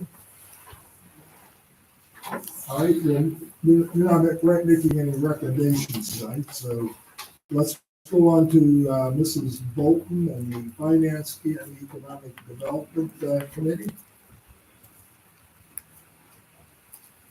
I think I did send all of you guys a copy of the finance committee meeting. We've tabled several things for our next meeting. One thing we did kind of agree on was the expense of fixing the truck bed and salt spreader, which will be a project for this spring and summer. And do they have something on that tonight or not? They do. Okay. I wrote on there, it may not happen, but, because you need to make the recommendation. Well, I mean, we didn't make an official recommendation of the committee, but I think it was agreed upon that all of us felt that that was a necessity that needed to be done. The possible quote at the meeting was 24,000, but I see that the resolution says 22, so that's even better. I did ask our fiscal officer, where that money would come from, because we don't have permanent appropriations yet. We only have temporary, but I think it will be coming from TIF. And the money is there in our temporary appropriation. So we're good either way. We can make that approval by resolution tonight if council is so inclined to do so. We did talk about the website and the janitorial services, and we are going to delay that for the next meeting for something official. But we did all agree that the website is priority. I don't think we need anything to okay that. Not on that. Yeah. I'll give an update on the website here in a little bit. But I do think that the people in the audience need to sort of know what that resolution says. So I'm just gonna read it right now. And then what we'll do is, if somebody's gonna make a motion to adopt this, we will. But before we go, TIF money, people sometimes don't understand what that means. What that basically means is not coming out of your general fund. This is not going to impact us in a negative way at all. It is money that we have acquired because of the area down by Roy Rogers and Skyline. As that builds up, we're going to be getting money in, but it's got to be tied in some capacity to that development. The safety in that area, plowing streets, and that is part of Cleves' responsibility. A new Ford truck, this truck has, I believe, 24,000 miles on it. The bed is shot. I mean, it's not gonna last. We're gonna be lucky to get through this one. So a new truck like that, if you're gonna replace everything, it's gonna be over $100,000.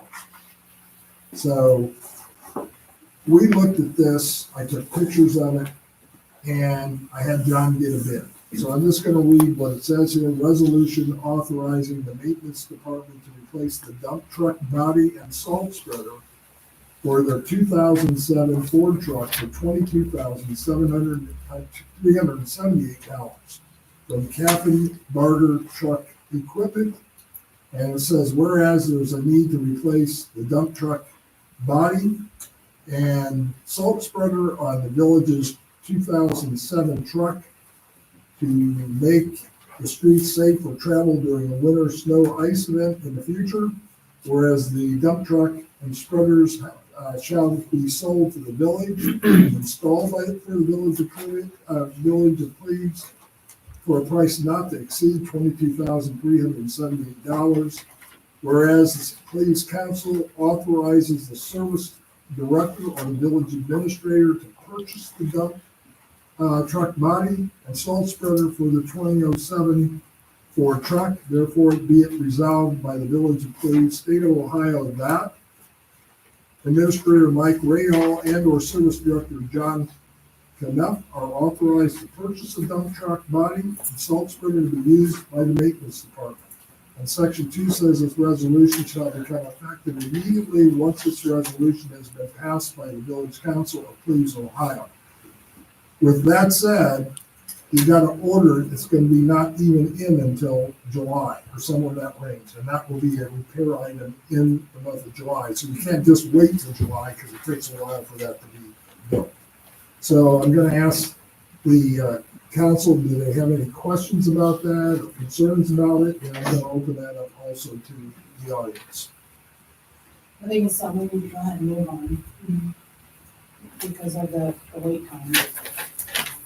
And then we're guaranteed we'll get it in July. I agree. So, yes, Is that a steel body or an aluminum body? that I don't know. I really don't know. I don't think it's aluminum. Aluminum would be much That's an better. awful serious lot of rusting for a 30,000 mile truck Yeah. to lose a steel body. And I don't know if you noticed, but the township and the counties all buy an aluminum because Yeah, I'm salt aware. doesn't eat it up. Now, if you bought an expensive aluminum body for that, you can always put that body on another cabin chassis that you bought. Let me see if I can get a hold of John and interrupt his Valentine's Day. Dinner. Well, You give him the night out and then you call him. Well, You don't know what you're. I'm just, well, you're right. I'll stop. We can table it. It's not Well, something it would that's gotta be be done. interesting. We can go ahead and motion to approve it, pending further information. Okay. Any other comments from the public? Well, if it was, if you could get an aluminum body for, say, $5,000 more, it would be well worth it. I agree with you. Because that's Who so, owned a truck before that to where they, I mean, for that year truck and so forth and that many miles, if they would have took care of it, it Yes. shouldn't have rusted out like that. What is the motor like? If they didn't The take care of, The if they motor's didn't in take great care of shape. that, they didn't take care of that, is what I'm saying. they just don't rinse their beds out when they get the salt out of it. And we know what North Bend happens. had the same problem. They had the exact same problem. And I think the aluminum bed is a good answer. Well, that's- I just don't know. Salt will offhand not whether that's hurt it or that not. aluminum. If you wanna change that amount, and if you wanted to go up another, let's say $10,000, we can change the motion. Well, it's in the form of a resolution. I had a question about the Uber specific amount put into there. What if it was 1 cent more than that? That's the bid we were given by the company. And it said .00. That's what he said. Yeah. I don't know, you can approve it. Also, See yeah, how you can. Well, if we approve this tonight, would he order it right away, or could we approve this and possibly approve another resolution for the aluminum? I mean, I don't know. I don't want to delay it, but at the same time, I think we need to have the facts in front of us. Can you approve it not to exceed a certain amount? Well, that's a possibility. That's what I was saying. Tack another 10, make that $32,378 and see if you can come in under that. I think aluminum body is gonna be very expensive. Over Somewhat, steel. yeah, somewhat, but And you wouldn't believe how aluminum's taken over the steel in a lot of manufacturing. so, I mean. We would have to change the title of the resolution and take Kefferberger truck equipment out of Why it. don't we just, I think if we could do this in a motion, I think, we could eliminate the resolution and we could do it in a motion. do it in the motion? I think so. We got all kinds of- Cindy, was there a reason that we put it in a resolution form? We used to just make motions. Two or three times. I'm okay, if you guys want to make a motion to that, I'm okay at doing that, but there was another question back here, I think, in the back, that somebody raised their hand on, I thought. So you want to make a motion and tell me what it's gonna say? Okay. All right, let me think about this for a minute. I'll word it very similar to the resolution, but just make a motion to authorize the maintenance department to repair, and I can't write this while I'm making the motion. Would you like me to do that, Leslie? To, yes, please. I'd like to make a motion authorizing our maintenance department to replace the dump truck body and salt spreader for our 2007 Ford truck up to but not to exceed $32,378. You wanna call it an aluminum, to get an aluminum bed? No, let's No. just Just do that. leave it open Okay, in case we find out that that's not a very good option for us or whatever. so, It leaves us the chance to explore the other option. so is it, so you wanna make that motion? I'm making the motion to authorize our maintenance department to replace the dump truck body and salt spreader for the 2007 Ford truck with a cost of up to but not to exceed $32,378. Providing it can be aluminum. I'm sorry? No, that, I'm not. He's already got a price for a steel body of 20,000, doesn't he? We're gonna approve up to, Oh, To he doesn't have replace- to he doesn't have an replace- estimate we don't from have that to truck company? specify no, what Not type for of- not for aluminum. aluminum. We do not specify what type of metal is being used in the motion. I'm motioning that we're going to replace it at a cost up to $32,000. Well, he'll give you that steel body for We're not gonna buy it. 30,000. We're not gonna buy it. I think what your motion was, your point was well taken. Yeah, I okay. think all we're doing is if you can get an aluminum body for this price, go ahead and do it, I think is what this is. Yeah, Okay. we don't wanna delay it any longer. Yes. Second the motion. Mr. Walters, second. Mrs. Bolton, would you call the roll, please? Ms. Boyce, Yes. Mr. Williams. Yes. Ms. Meister, Yes, Mr. Burns, Yes. Mr. Walters, Yes. Ms. Bolton, yay. Motion passes 6-0. I do want to move on, that's why I just voted, but that was a point where we should have had an opportunity for discussion, is that true? I thought, I agreed, Okay. no question about it. But I thought we had a pretty healthy discussion as it was on the first one. I agree. I do apologize. I'm thinking back to a specific incident, I'll bring it up later. Go ahead. All right, so let's move on to, unless Linda, you got something else you want to say about planning? Yeah, and so we are gonna explore alternate janitorial service down the road. And we'll come back with a more concrete plan for that after our next meeting. We did kind of discuss the possibility of finding a day and a time when all council members are available to hold like a brainstorming session of sorts to identify and prioritize areas of concern that we may have for improvements in the village moving forward. You have 6 council people, you have a mayor, you may have some residents.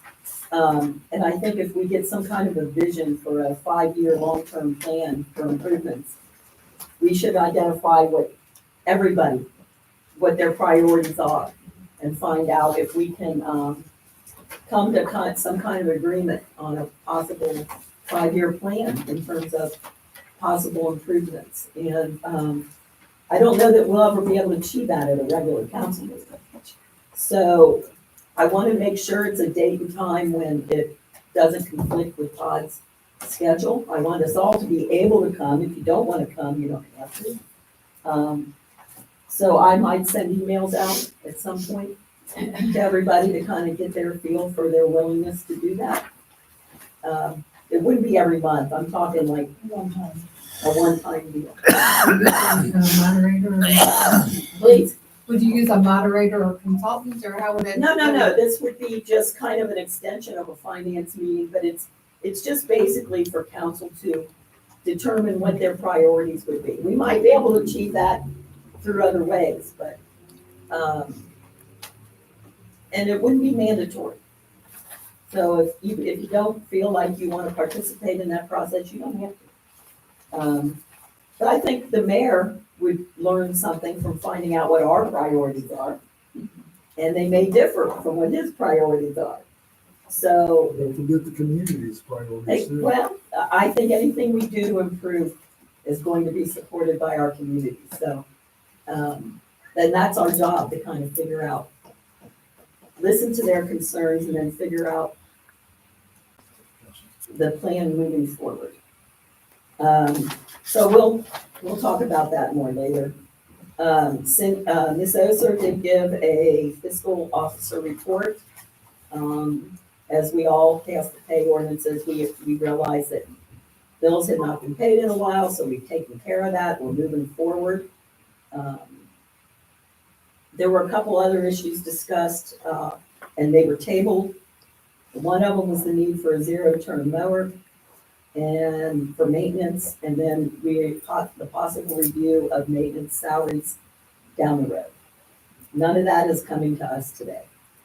And you saw in the minutes that there were several other discussions that were tabled and other topics to be brought up at a later meeting. So there was nothing else that we were prepared to come to you with except for the repair of the truck and spreader. Any other questions from council? If you go to set up your brainstorming session, I suggest you deploy a doodle poll. It's a I'm technology people familiar. will be able to figure out. You provide options, you send people an email, they say, I can do this option, check, check, check, but not this one. Yeah. It reconciles these The things much admins faster. at Cincinnati Children's use doodle polls, so I'm familiar somewhat with that. Thanks for reminding me of that option. Can you explain it, like what you're talking about? I think we could sidebar after, but you go to Doodle or doodlepoll.com, whichever it is. You suggest 10 meeting times by little pull down menus. Then you send it to X number of emails that you specify. You get an email from Doodle. It says, you've been received a Doodle poll. Which of these can you make? And you click check or It's you a check link minus. within the email. It's very That's the easy. entire interface. That goes back to the organizer and they get to see what's When you would best be solution. available. Rather than having 10,000 emails going back and forth between all of us. It's a very good talk to them, set up meetings. The admins do, some of them do. I'll show you. You will see that it is doable, yes.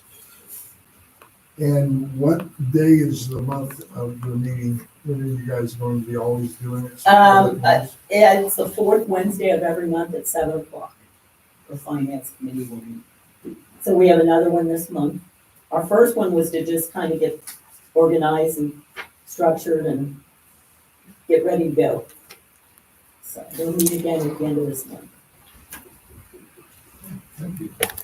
Mr. Williams, you want to talk about public safety? Yeah, just real quick, we've met for the first time trying to decide how we're going to set up the meetings. Obviously, we'll have the fire chief or one of the representatives from the fire department, one representative from the sheriff's office.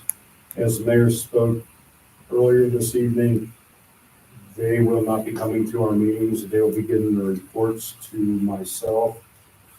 Then at the council meetings, I'll be giving that information to the rest of the council and the public. Our safety committee meeting will be held on the first Thursday of the month at 6:30. We did discuss about the Jake brake issue on US 50 and the speed along US 50 concerns. And tonight, since the heliport was brought up too, we will definitely make that be on the priority agenda for next month, along with a couple of questions for the fire department with our newly purchased AEDs, trying to get training pushed out and any other kind of training the fire department can provide for the village residents, whether it be installing car seats, smoke detector, CO2 detector type issues that we could push out to the community. Any questions from any members of council? Community? Thank you very much. Mrs. Boyce, I'm sorry. Ms. Boyce. We're gonna, we had an organizational meeting, so our standard meetings will be the third Thursday at 6:30. We're gonna have one more restructuring meeting, February 29th at 6:30. And, Mr. Mayor, could you ask Ed Linden-Smith if he is available that night for the February 29th at Are you 6:30? talking, am I available? Yeah, are you available? I am. And also is Ed Linden-Smith, if I you don't could know. ask him. He's usually here on Tuesdays. What day of the week is that going in? Thursday, it's Thursday. I'll ask him Okay. tomorrow.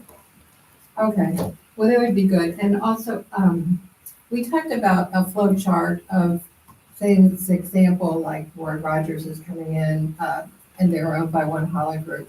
So usually ordinances have 3 readings. The first reading is an introduction, the second reading is a public hearing, the third reading is for council to speak, and then so at the first reading, it's read, say like Roy Rogers plans, and it's gonna have a legal description, and it'll have like the plans, including the traffic flow, the proposed landscaping. It gets referred to the Planning and Zoning Commission. And they review all these details, and representative from the company is there. And then that gets referred with a recommendation back to the council for the third reading. So we talked about that, so we're just still restructuring. There hasn't been planning or zoning for a long time, so we have a lot of homework to do. I asked them to drive around and just look at signage in the community, to see, and also we're gonna have to restructure the planning and zoning committee. I think at one time it was 5 members, 3 members of council and 2 citizens appointed by the mayor. So we're gonna have to probably restructure the planning and zoning and get. Did you guys talk at all about the people that are gonna be serving as far as remuneration is concerned? The hearing Yeah, the board. hearings. Yeah, we mentioned it, but Yes, so that's gonna be we're part not of really the- sure if it's gonna be, if you wanted a separate board of zoning appeals, because some communities have that, but they're bigger communities. They I think have a it has to separate be a planning and separate zoning, and then they have a separate board of zoning appeals. At one time, I think, did you have that here at one time? Yeah, we did. It's in Okay. it's in our books, that's all I can tell you. I think it's totally separate. Those are 2 separate issues, so we're gonna try to have to sort that out to see if you want those all combined into one board, or if you want a separate board of zoning appeals, like that would be for like sunroofs or zoning variances on fences. I almost think if you're gonna change that, you're gonna have to repeal the ordinance that has it in place and then pass a new ordinance. If you're going to do that, you're gonna have to go through that process. I think that's my understanding from NRC that the hearing board was supposed to be separate. members. And that makes sense, because if the planning and zoning all vote to do one thing and somebody wants to appeal that, they don't want to appeal it to the exact same body that just turned down their vision. So I think you have to. Yeah, I that think would it's be a specified in the NRC about the zoning appeal, if you look it up, and I think it does have to be separate people. That would be something for our law director, I guess. Yes. Yeah, so, yeah, if the planning and zoning, the way I would like to see it is, like I said, council would be very involved. The planning and zoning would be meeting with the representatives, but then the recommendation would come back to council, council would see it all, have time to look at it. And that's for new businesses, right, Judy? This flow chart would be for new businesses coming into the village. Right, like for us to have, also just for the downtown district, or also, I just used an example of Roy Rogers. Any other questions? Okay, we're gonna move on to a couple of ordinances that, the first one that we're gonna deal with, I wanna give some background. It used to be part of We Thrive.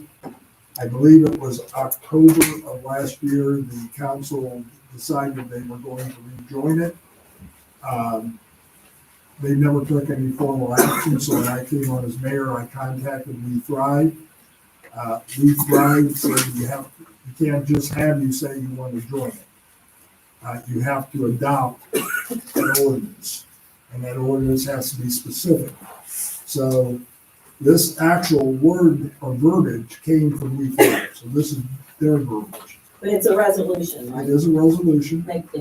All right, so I'm gonna read this out loud for the public.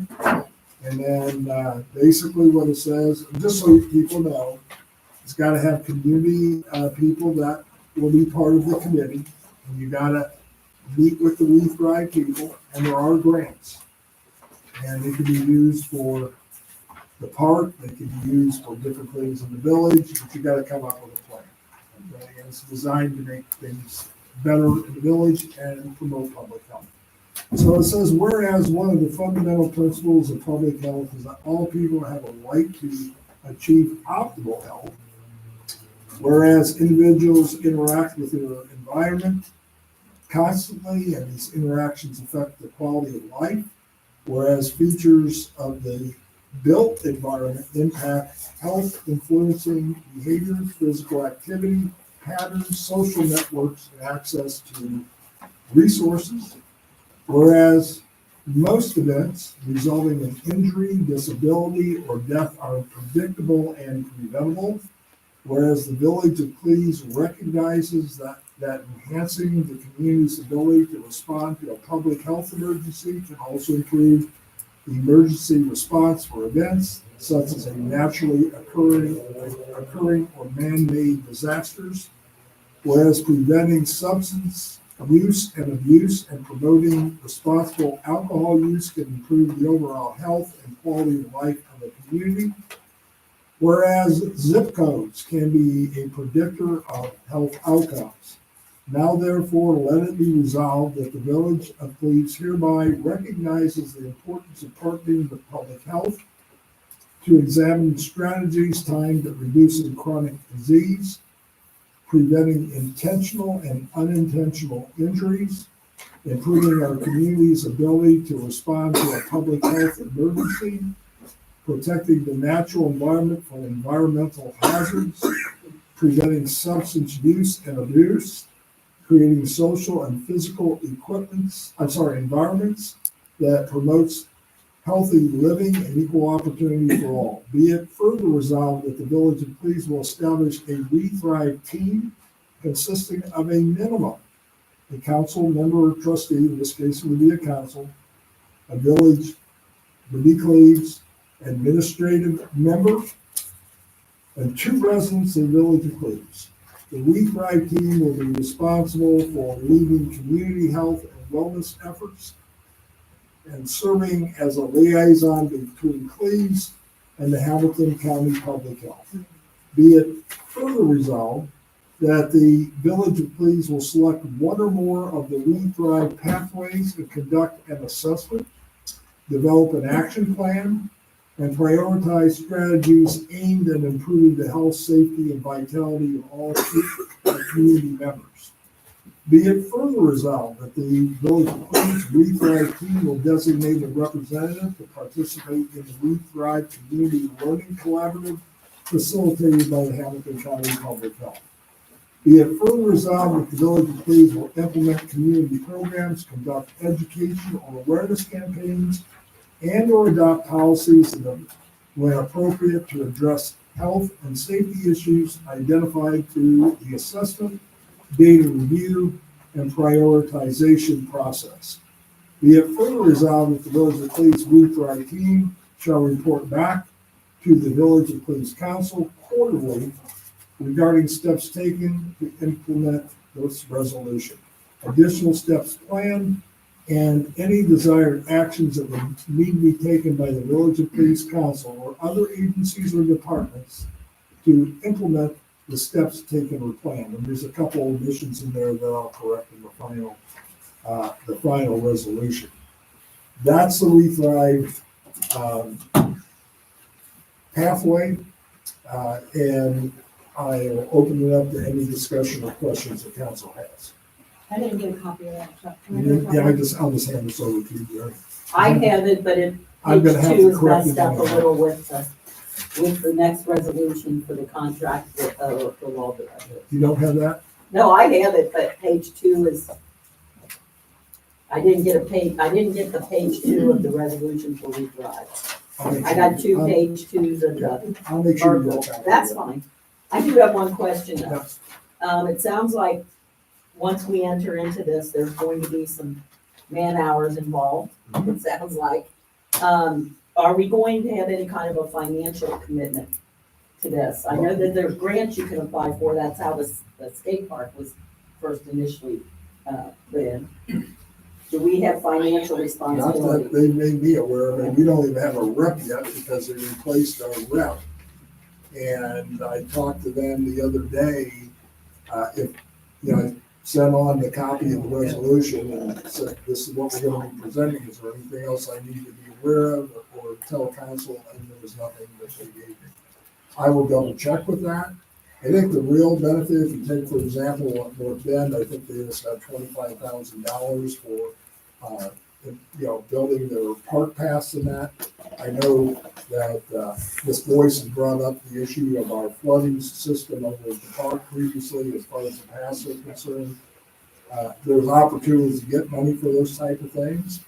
And, but I think it's more of us giving time and working with our community than it is us giving a financial input. If you're worried about a representative going, I probably have the most time of anybody here, but if anybody else wants to go to my place, I'm fine with that too, but I'll be more than welcome. I'd be more than happy to represent the community. That was important to know. I don't want to adopt something and then not have a person willing to step forward and fill the roles that they're expecting us to fill here. I think the big issue is gonna be, I know with North Bend, they publicize their meetings, they talk about it pretty much every time they're gonna have a meeting, they invite the public in. Marilyn Kramer is, their deputy clerk is in charge of that. I don't know how it works in Miami Township. I don't think anybody, we're a member, or we passed it too, but we don't, none of the board goes to it. The meeting. I know they did a community survey with you guys. Right. Okay, I don't know how that all worked in Miami Right. Township, but I know that's what they sent us. In regards to the money part, Linda, I don't think from my recollection, when we used the We Thrive grant money to do the skate park and all that, the village did not have to put anything up. It didn't in the past. I'm just Yeah. asking for now because it wasn't mentioned in there. But they are, a lot of things are mentioned, but do you anticipate having problems getting 2 residents of the village willing to participate? Well, I Mine could be one. I think we have one and the other one left because, okay, we got 2 actually. Okay, All right. that's good to know. That's good to know. What's your name? Jason Foley. Is that Jason Foley? Foley, and then Don Richardson. I know Don. Linda, we served sorry, hot chocolate Don. together. What? We did hot chocolate together. I know we Christmas did. swap.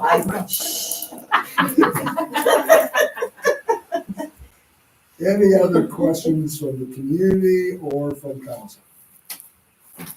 On anything or on We Thrive? I'm sorry? On We Thrive. On We Thrive? Nope. Do I have a motion to pass resolution, back to my number here. What's this, number 4? Yes. Yep, I gave it away, yeah.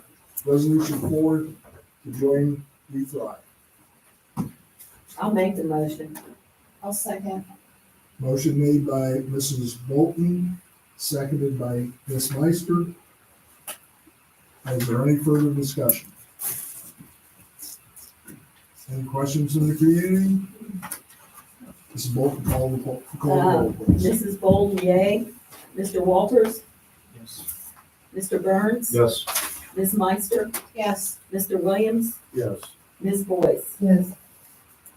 Very good. Motion passes.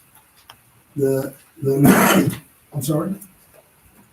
Okay, the next resolution is a cleanup resolution for the audience, the council interviewed.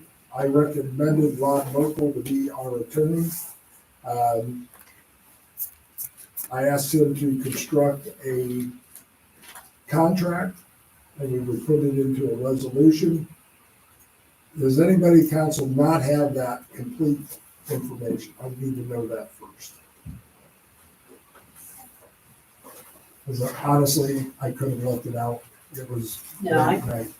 I just have 2 second pages of that one and not a second page of the other. But no, I have it. Okay.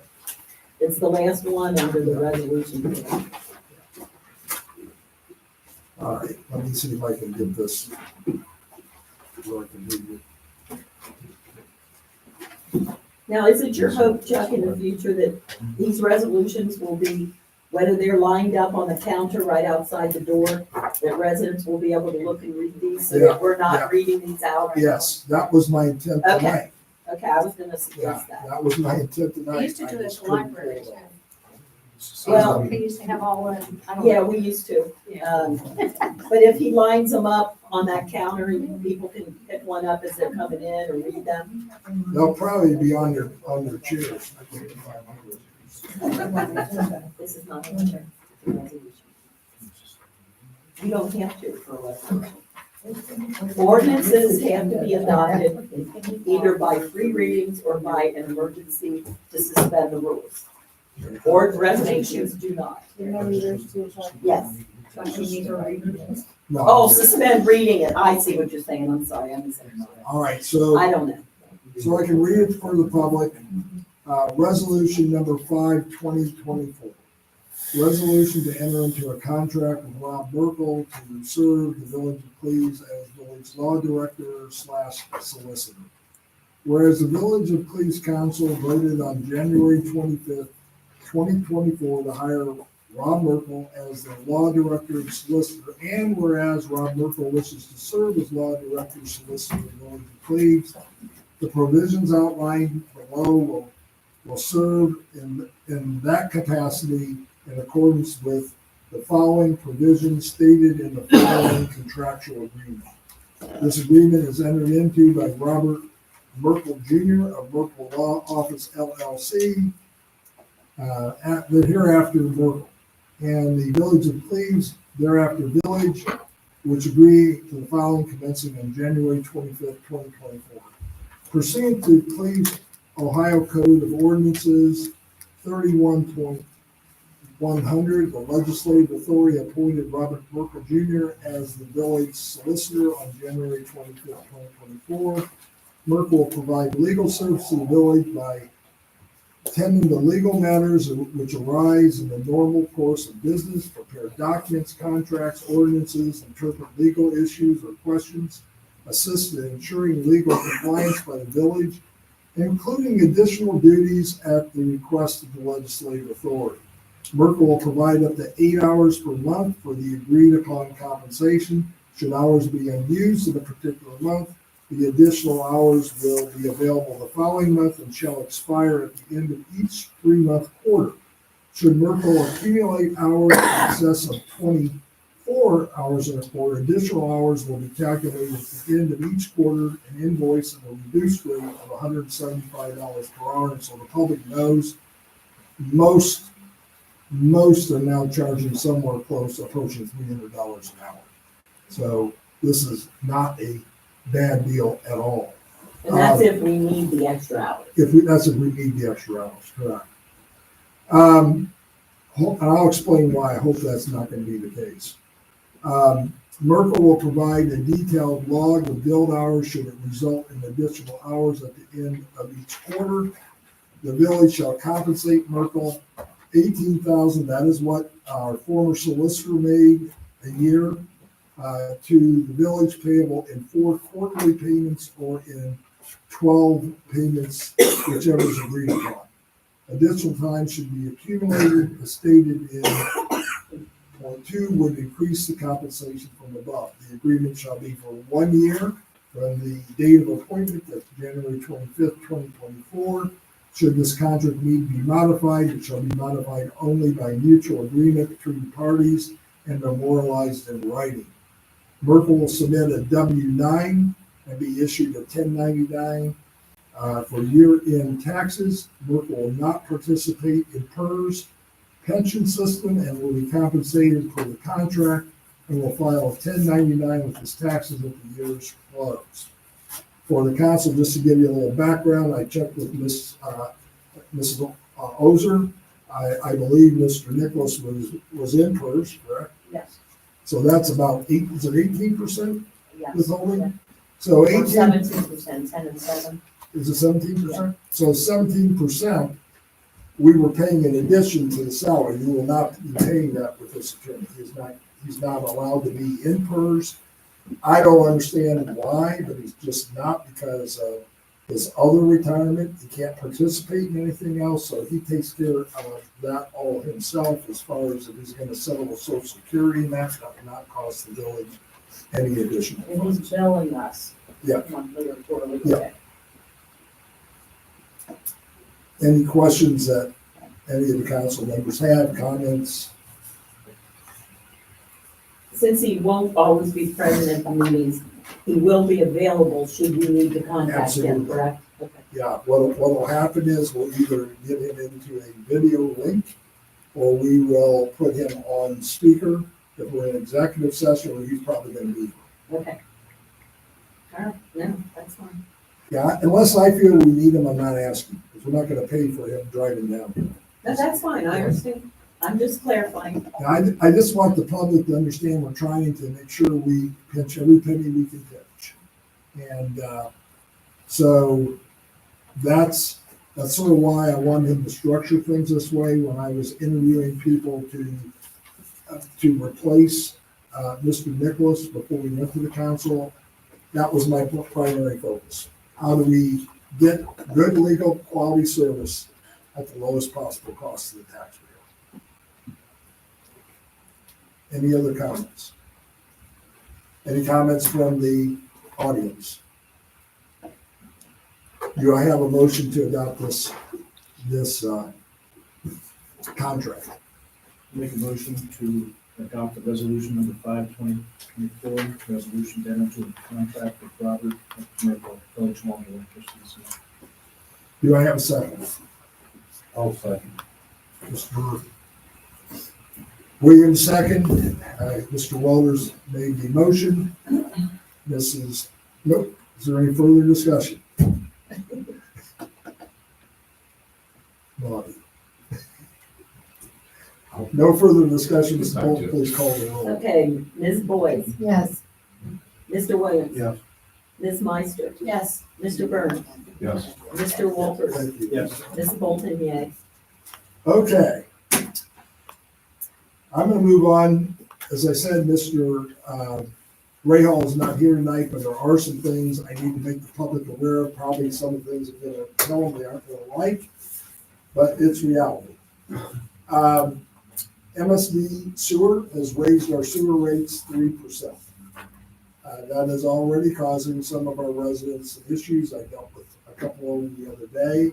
There's really nothing the village of Cleves can do about this. So I want to be real clear. I talked with Rusty Alexander. He's going to be working with me to put together an article that deals specifically with how the sewage rates work and how you get charged, and then separate it out with water and how you get charged. People get those confused all the time. So anytime that sewer rate goes up, people are going to say, what's the reason why? It's because of the lawsuit, okay, that was executed against the sewer district. They have been having to do sewer projects throughout Hamilton County. It's all paid for by taxpayers in Hamilton County. We don't have a choice. So that became effective on January 1st. Also, he wanted you to be aware that the Rumpke rates went up 57 cents a month, and recycling rates went up 20 cents per month, all effective on January 1st. And I know last year the council adopted that contract with Rumpke and the recycling and garbage. And there's really not anything we can do about that either. Basically, they only gave it that. So we're going through the same thing at Miami Township. North Bend had the same thing. Everybody's rates are going up. And that's got to do with inflation. And so our new rates are our new rates. I wanted to talk a little bit, because I talked with Mr. Ray Hall about, we have a grant to install an electronic sign. I asked him where we are with that. They're still trying to find an acceptable location. I think what they're gonna probably be looking at is if we've got enough room in the right of way, probably somewhere around Marilee's in that area, is probably where, if we can get it installed, that will be paid for, not by village funds, but it will be paid for by the grant from Hamilton County. And he's checking with ODOT on that? because Yes, and I talked to him about that. He doesn't have an answer back on that yet, but he does feel that if we have it in our right of way, we're gonna probably be okay. We'll see. ODOT is ODOT, and they're gonna have to approve it. Electric sign of The variety like the senior Like the center one right has? over here or at the- Miami Township. Correct.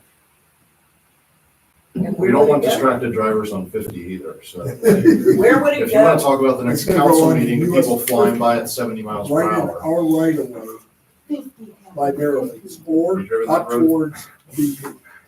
Okay. I didn't. So if we lower the speed limit, people will be able to read it. Right.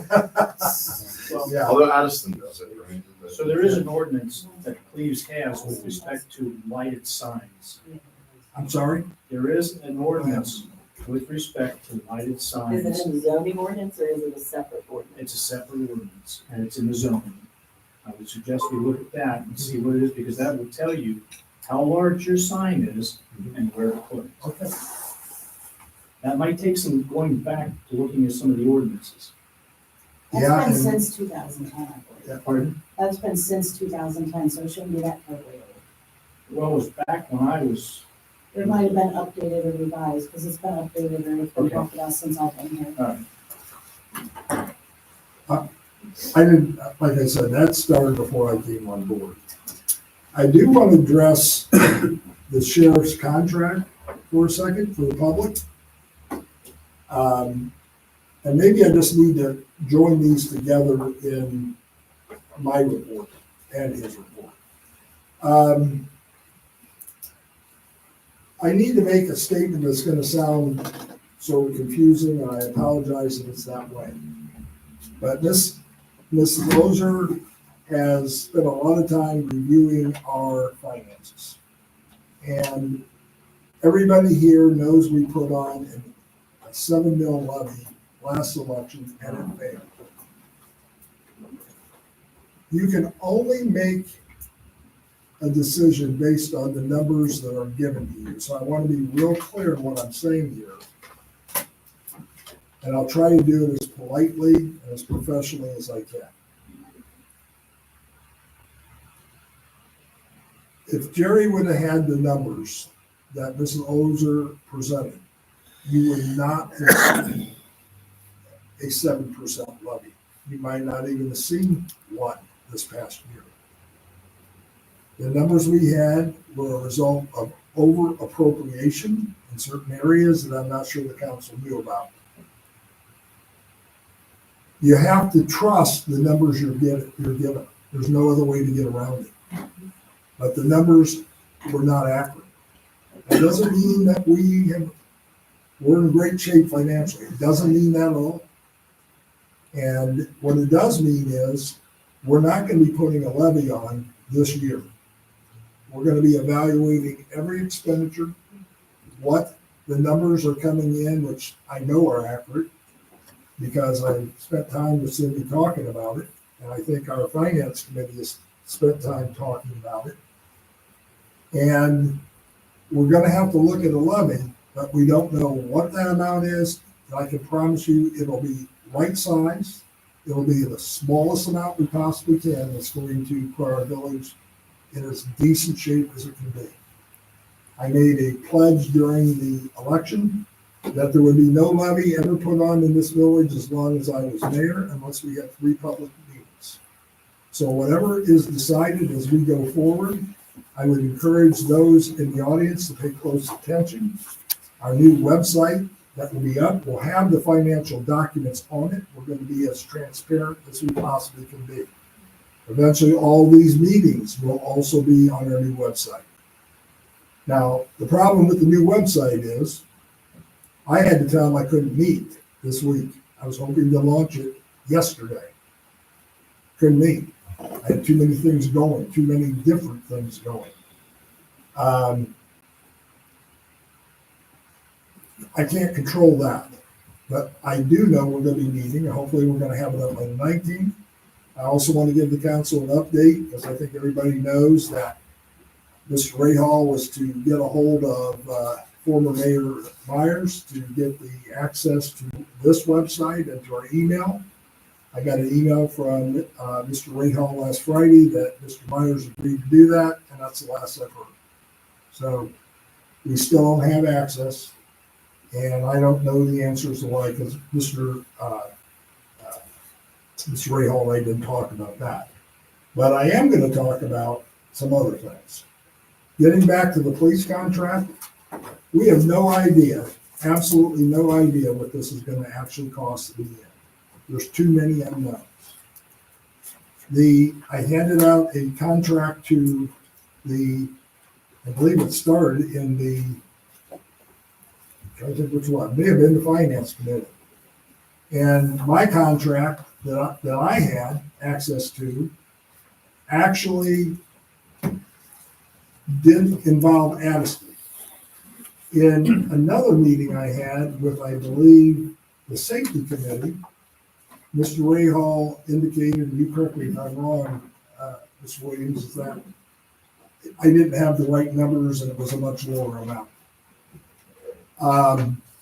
So he sent out an email. I looked at that email very carefully. He didn't know whether the Hamilton County Commissioners had passed it. The actual contract was signed on December 14th. I had actually asked prior to December 14th that I be involved in any contract because I was the mayor-elect. That was not honored. And I didn't find out that a new contract, and we are the only entity, so Miami Township is not signed on, Addison has not signed on, and I don't think they're going to. The western counties haven't signed on, and North Bend has not yet signed on. But we signed the contract, and we're the only one with a contract. The amount that he said he was going to get that for was somewhere around $234,000.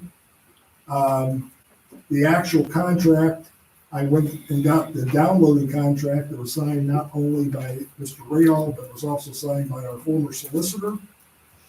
Is somewhere around $266,000. Gary, you correct me wrong. You read it, I think, pretty thoroughly earlier today. And so it wasn't for $232,000. It was for $266,000. Going back to his job description, when I'm referring to Mr. Rahal, he only has authority to sign off on a contract for $5,000. Other than that, he's supposed to come back to council for approval. That was not done. Well, it makes a lot of sense, because how can you sign a contract if you don't know that council has appropriated the money for it? Right? I can't answer that question. He and I have talked about this. This is not, there's nothing I'm saying here that he hasn't heard. I think the way things have been done in the past, council, I believe, was probably kept out of some of these discussions. Why? I can't answer that question. I don't know the answer to it. But I did consult with our law director. And here's the kicker. I said, is this even a legal contract? And the answer is absolutely yes. The council is bound by it. And why are they bound by it? Because all the Hamilton County Sheriff's Department had to do was believe that the authority was there and had been granted. It wasn't granted. It never came to council for approval. So I think council needs to take back its control. And I have the job description here. I was finding the resolution I couldn't find. But I have the job description here. And I would encourage, I think I've sent this on to council, I would encourage you to look very closely at what that actually says. Now, that was adopted back in probably 2014, 2015, somewhere in that rate. I don't know if you reviewed it. I do know that there have been no evaluations done as far as the village administrator is concerned, and that is a role of council. So council should be doing an annual review, not only on him, but they ought to be doing on our law director too. So I guess what I'm saying to you is plan on doing those type of evaluations. We'll have to do that in executive session, but we're going to evaluate. And we need to do things the right way. So I know, Gary, you wanted to have a thorough discussion about it. And I think you sent an email to Mr. Rahal about that today. I'd like you to share that here and with the public. Well, I have two contracts here in front of me. One that Mr. Rahal sent to us. I think all of council got that. And then I have the copy of the contract that the mayor gave us. The contract that the mayor gave us recites that the Western District, okay? And so I gather from what they mean by the Western District is that Addiston, North Bend, Miami Township, Cleves become one entity for the patrol cars. This original one that was sent to me by Mr. Radel for the $266,047 now refers to it, and if you all look at 2.1, it refers to the village. Now, I asked specifically, and I think what I'm confused about, and unfortunately, Mr. Rahal is not here, and I call him, I'm sorry, Rahal, not Rahal, so Mr. Rahal. In 2.1 specifically, on both articles, or contracts here, the village is responsible for the costs associated with 3 patrol beats, 24 hours per day, 365 days per year, as provided for this, or for under this agreement. The same holds true for one that the mayor provided, but refers to the Western District. My question that I want further clarification on, what is our coverage? Do we have 12 hours of coverage? Is it 6 a.m. to 6 p.m.?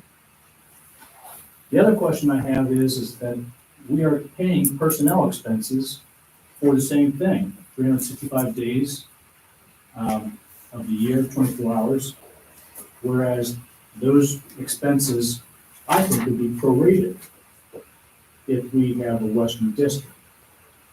So, in other words, if we're all a member of a larger entity, those expenses would be prorated throughout the entity versus the village. So here again, I just don't understand, and again, the one cost that we have here is the 266, the one that you provided is the 237. That's the one that he sent out by email in the public safety. That's his too. That's not really mine. Well, when I say you provided it to us. So my point being is, which one do we have? It isn't that last one. It's not 230. Well, okay, It's gonna be the other one. So we need to, from here moving forward, we need to worry about the one that was signed, not the one he sent. Yes. So to avoid confusion, move forward with the one that we are legally binded to, The one that I have that was sent via email is signed by Hamilton County. yeah, I haven't seen anything signed by Mike or the attorney. I have the, I can send you the one that he and Doug signed on the 14th. Yeah, I mean, we didn't get, yeah. No. I just addressed that with Mr. Rahal in a meeting yesterday, and he told me he was going to fix that. That wasn't the contract that he signed. And then an email came out yesterday afternoon, and honestly, it was sort of confusing. I'm not sure exactly what it said. I think it's probably more important that Todd get a copy of that as chairman of the safety. I just think we need to quit referring to the one that he passed out that isn't legitimate at this point. It confuses people. I don't know if it's legitimate or not. It isn't signed, and it wasn't the right amount. Yeah, it's a long amount. I can send everybody the copy of what was adopted by the Hamilton County Commissioners, and that is 260 some odd. But that's not signed. Oh, it is signed. By Mike and By Doug? Mike and Doug. Okay, that's what, at least Todd has to get a hold of that Yeah. as chairman of the safety committee. They both That signed it. contract that was signed with the sheriff's department. And it was passed. signed it and the county No, commissioners no. signed it? The county commissioners took the signed contract that the sheriff's department signed with Mike and Doug Nicholas on the 14th of December. And then they voted to approve that. So it has been formally adopted by the Hamilton County Commissioners. And I can send you copies of that, but I know it's confusing because actually, the West District isn't even that district. The West District that the Sheriff's Department wants, truthfully, includes the 3 townships to the west. And that has not been happening. So they're calling this area the West District now, and that's Addison, North Bend, Cleves, and Miami Township. And Cindy, as the fiscal officer, now sits in both places, Miami Township, and they've been talking about it. They've been trying to get their arms wrapped around this contract too. And they're paying their money, but they have no contract. They haven't signed anything. They're still paying, right? Am I right on that? North Bend is putting theirs into an escrow account. They're not sending it on to the sheriff. Okay, but they're putting it into an escrow because they said until we get a contract, we're not paying. Okay, I don't know that I want to do that because, and I just want you to think about this. To exist as a village, we have to have police coverage. You got to have it.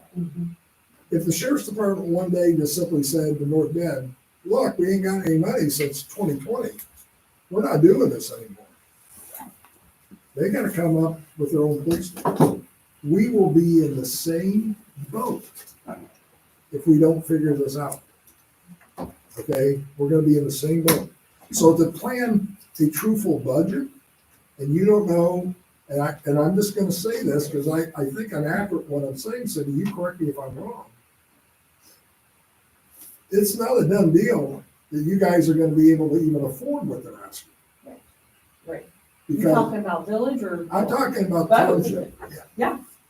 Because you have a police levy. Right. It brings in what? 520,000 a year. 520,000 a year, and We pay a little bit over that now for this year. that's eating into your general fund.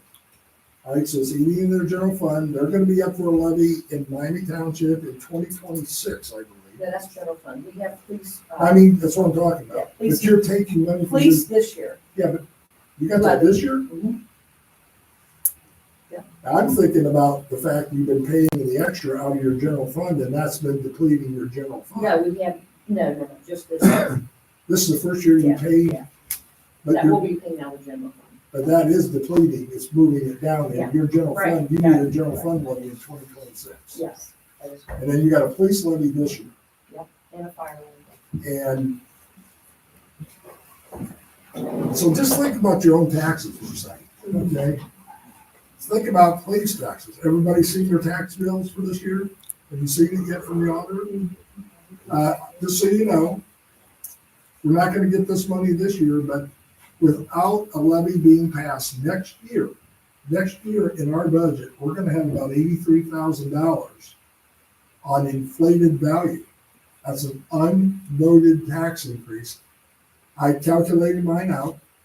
For the village of Cleves, it's only like $240 a year. But my overall taxes went up 700 and I want to say 760 or something like that. So they've got a place on your auditors. You can go in right on your front page and you can click on a link that says like municipalities. You click on that link and it'll tell you how much money the village of Cleves is going to get next year. Not this year, but next year. It's about 83,000. So that money actually is going to help our budget, but it's not the answer to our budget either. So when you take a look at this police contract, if they don't pass it, they have the right legally say, we're not going to pay anything. We don't want that car there anymore. They could say that. I'm not going to say they were going to say it, but they could say it. But I don't know. I mean, how many mills would you think that's going to take at Miami Township? I think it was like $1.5 million. For the police levy? Yeah. $1.5 million addition. So that's what they're gonna have to do. So we're all connected in this, guys. It isn't like Miami Township's gonna get it, their taxes are going up, our taxes are gonna go up. And nobody likes to pay more taxes. But that's the reality of it. I think you're throwing some confusing information. I think so too, because You're talking a lot about Miami Township, whereas we have a specific contract, even if we don't know what it is. So I don't want you conflating that for your audience. I'm not conflating anything. If you don't look ahead at the reality that we're all part of this district, and each one of those entities has a charge that the sheriff's department is asking. What I'm saying is, those numbers are only as solid as if those people stay together. You let one of them go away, you let Miami Township say, no, we can't pass that levy, we can't afford it, they're gonna have limited options. That is going to impact this village. Well, I think you're speculating. I think And I I'm don't giving think you you're reality. I don't think you're being unreasonable. And a contract is only as good as the parties honoring it. So, okay. But I think we can take your comments as a cautionary tale and we And that's should what it's understand this designed to problem be. more. And that's what it's designed to be, because I don't have a specific action or a point to discuss from your comments. I'm just telling you, you gotta be keeping it in mind. Because we don't know what the future's gonna be, and even if you go for a levy, Which we aren't even talking about. we're not Right, talking right. about levy. I'm just telling you, even if you talk about a levy, if you don't have contract numbers that are solid, whatever you plan for isn't necessarily gonna be. Well, all of that is gonna be hashed out in future finance committee and safety committee meetings, I'm sure, as we move forward. And, but for right now, I think the public, it's important that they know that reevaluations will bring us some support that we don't need to come and ask you for. And we will be completely, cognizant of that, and we will not come back. As long as I have any control on one vote, we will not come back and ask you for anything until we can outline and prove to you what it would be spent on and why we need it, and we'll just move forward. Okay, I gotta stop for 1 second here. I wanna apologize to Penny Williams back here, who I invited to introduce to you guys. Penny is going to keep me out of the trouble where I lose my glasses, because she's gonna be our new village clerk here. And she's already been hired by Mr. Rahal. And Penny, if you wouldn't mind, I'd like to just sort of stand up. Why don't you come up here so that Dale can get you on the picture, community will know who you are. Right here. And she is, she's retiring. I'd like you to tell a little bit about your background and. This 3-hour meeting hasn't scared you away, has it? Not at all, not at all. Okay, because you will be sitting here doing what I'm doing. Yeah. Well, I've worked for the township since 2011. I work at the community center and, well, the administration office and the senior building. I do their cleaning for them. So I've been there. I've also worked for the community center as an attendant. I did that for about 10 years. Currently, I work for Fifth Third Bank. I'm getting ready to retire March 1st. So I feel like a lot of the skills I have from Fifth Third will help me in this role, because a lot of the things I do are administrative and phone calls, emails, that kind of thing. So I feel like I will be able to get you a little bit organized if that's something you need help with. Good luck. I'm also a notary, so that's something I can bring as well. Organized and focused. I'm a notary as well, so I can bring that to. the I used to office be as well. one, and that was a lot of residents took advantage of that. Yes. When I moved to Cincinnati Children's, I let it lapse because I didn't really have a need for it. And, but it will come in handy, and residents will use your service. Yes, I always have it with me, so have that here. Do you have any questions for me though? Anyone? I do. Yeah. You and I are not related, correct? Correct, correct. That you know of. That's true. Yes, we are not. Yeah. I just wanted to tell you, there's a group called Ohio Municipal Courts Association. Yeah. Like it used $35 a year to join it. And then you can ask questions of other clerks around the state of Ohio. I was a member, I was on their board actually for many, many years. So it's a great, I just want to make you aware of it. It's called Ohio Municipal Clerks Association. Do I just find that? Like just Google it Yeah, and find just it? Google it, yeah. Okay, perfect.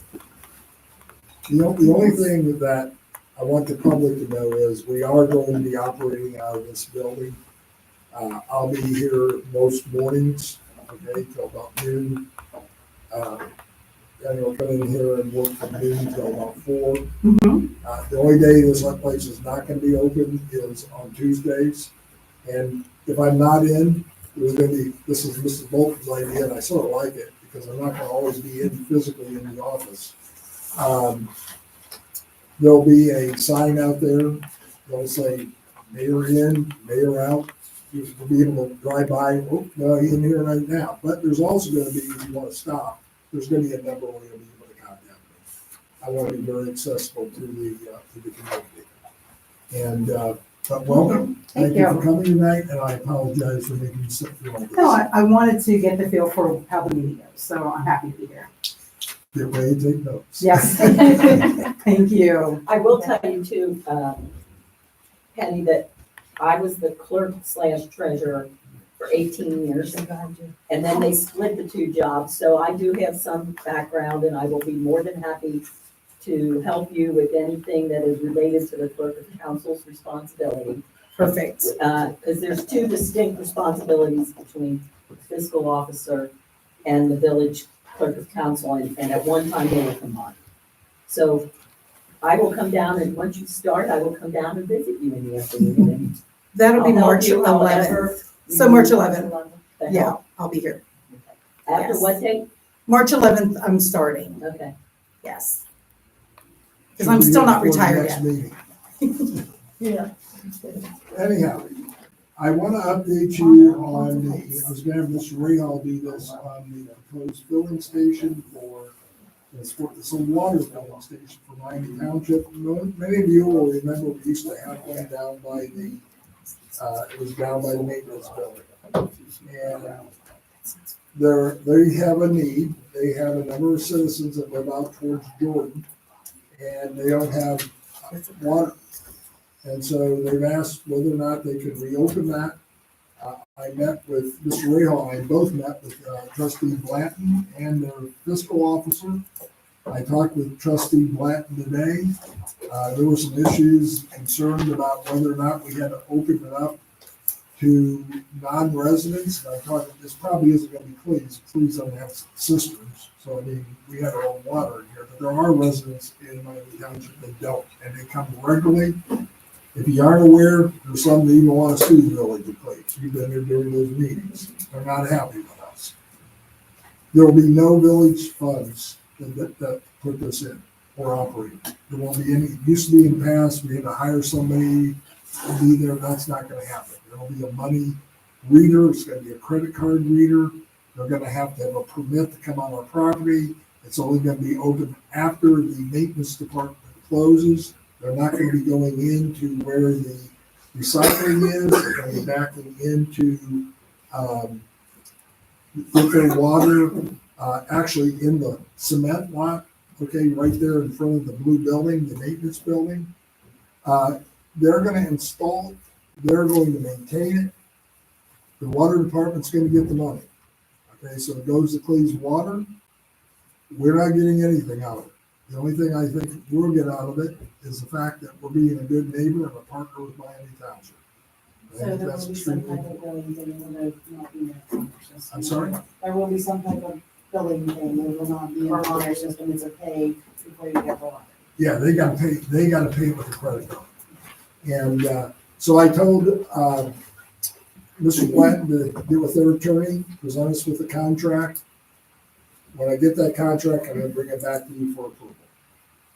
I just wanna make you aware of that.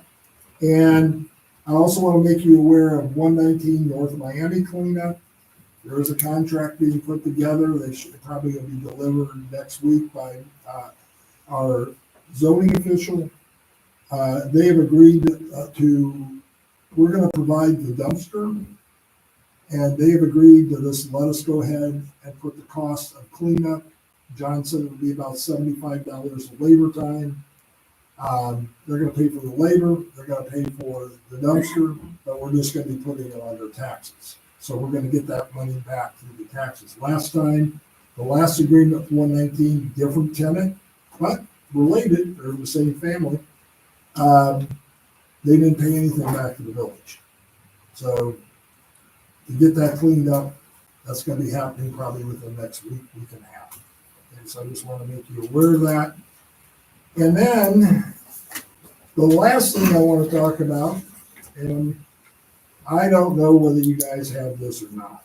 But I'm gonna pass this out to make sure you guys, each on each side, get this document. And I think you guys have, some of you have, I know Gary does. I don't need the document to look at. This came from our attorney. And this is sort of a touchy item too.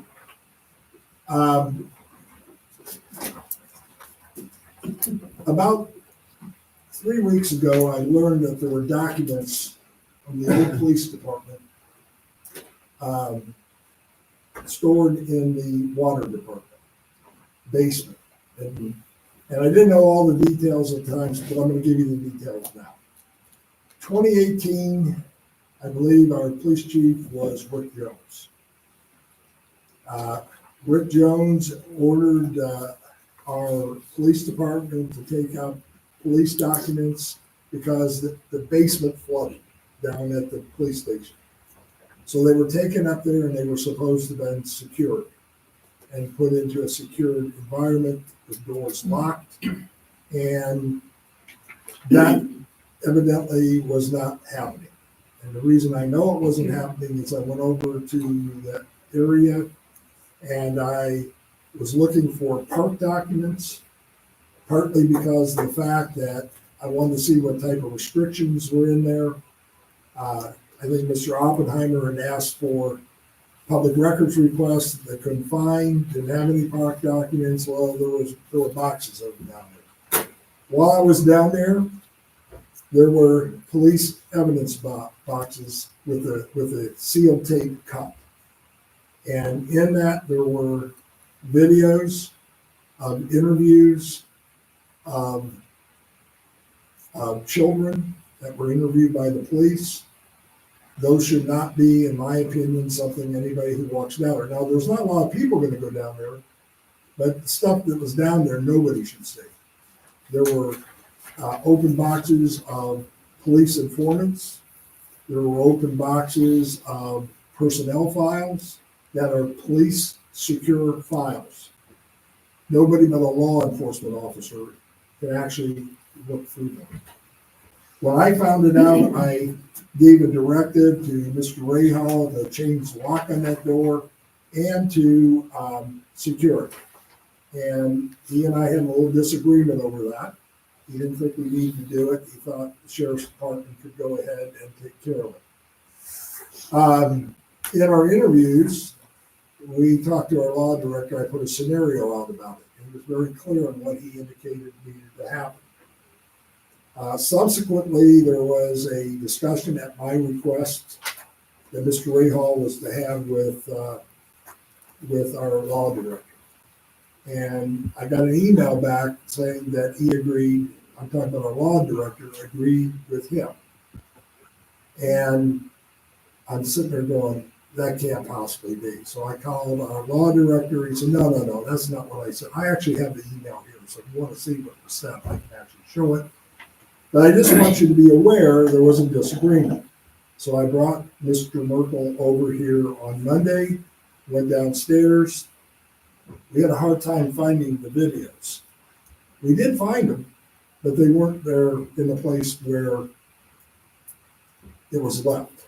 They were actually separated completely away from the police documents into another area of the basement. But we did find them. And he inventoried those and made a ruling on it. You have in your possession his ruling.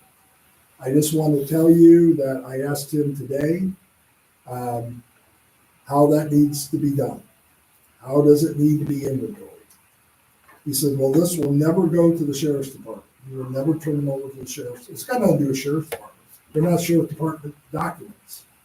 We have a records responsibility to maintain those documents, just in case there was ever a public records request to the village. So I said, there's all kind of this stuff. And he said, well, some of it is gonna be classified as, you can shred this. Some of it is gonna be classified, you're gonna have to digitize it.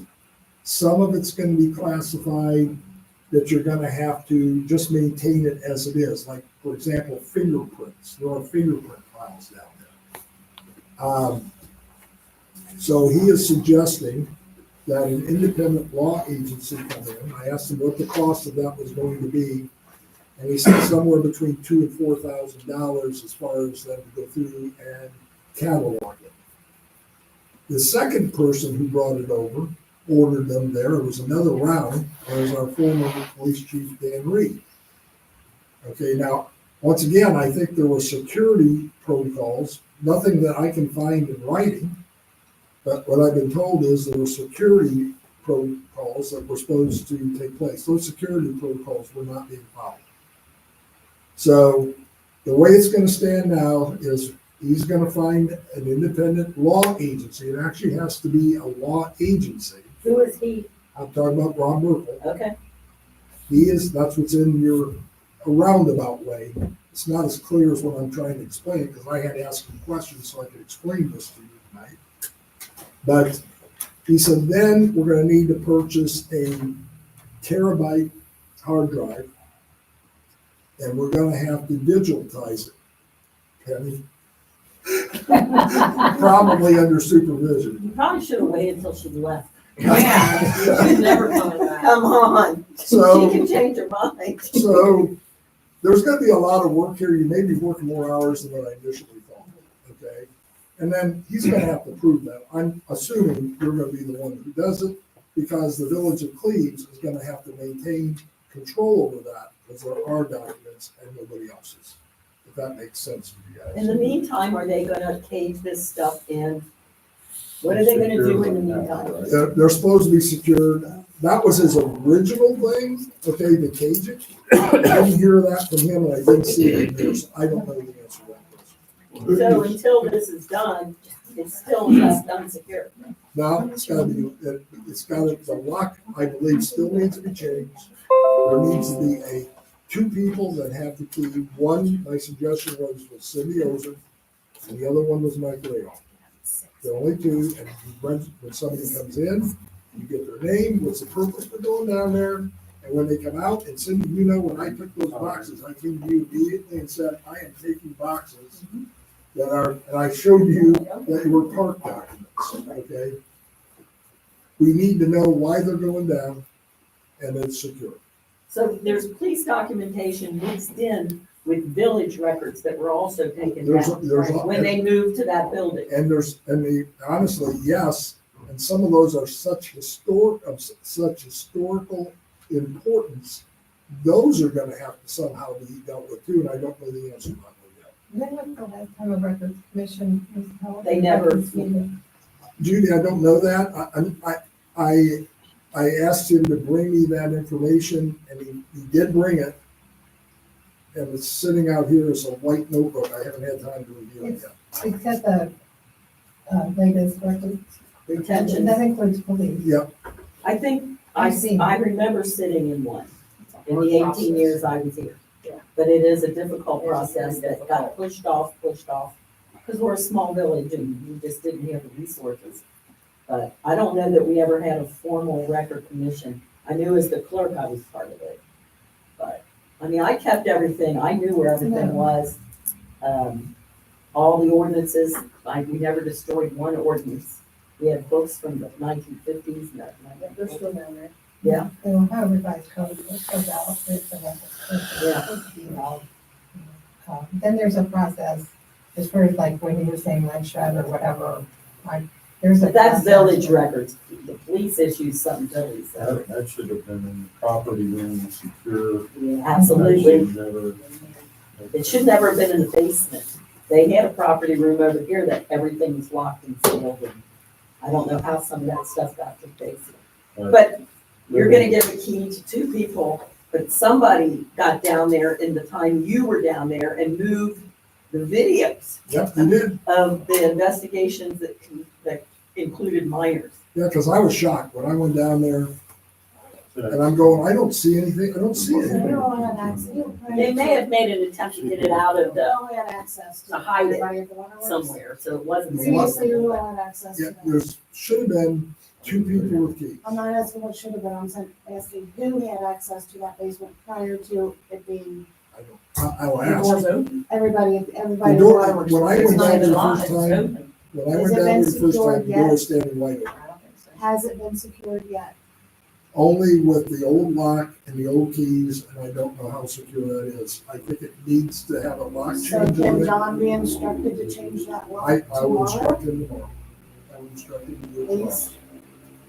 But I want to make you guys aware of this issue because it does need to be resolved and it is going to cost the village money. And other than that, I just want to make you aware, I've gone through my public records training. I believe Mrs. Bolton did that also. And I also attended the social media information, which is totally different from what I thought I was going for. It dealt with the legality of what you have to do and what you can't do or what you shouldn't do if you have your own village. That's it. I have nothing else I need to present. I'll be glad to answer any questions the council has. Go ahead. I don't have a question for you. I have another item Okay, to put on the agenda for next time. okay. I believe our 1-year subscription to Ben Mitchell's Flag of Cleves has lapsed. It's my recommendation, and he inquired about this. My recommendation that we re-adopt it and do so permanently. We did not see a bevy of people volunteering to produce Cleves merch in the meantime. I think that was our main concern. I still think we can have a full discussion of it, but I want to put on the agenda for next time. Next meeting. It's been on my mind as well. His mother wrote me and thanked me because we put his design on the banners and we also put his flag on all the government buildings. John and I worked together on that. Anything else that you want, anybody have a question for me on? Mr. Odom, thank you for sitting through all this. Do I have a motion to adjourn? Make a motion to adjourn. I'll second. Everyone, 1 second. I'd like to thank everybody. For Gary Walters, motion, second by Todd, Mr. Williams, right? Any further discussion? Good to see you. Yeah. Does anybody want us not to adjourn? Please. Ms. Boyce, Yes. Mr. Williams, Yeah. Ms. Meister, Yes. Mr. Burns, Yes. Mr. Walters, Yes. Ms. Golden, yay. Thank you. Sorry, everyone. it's just one. Who said the thermostat in this room? I said. Oh, it's too hot. It's too hot. Too hot.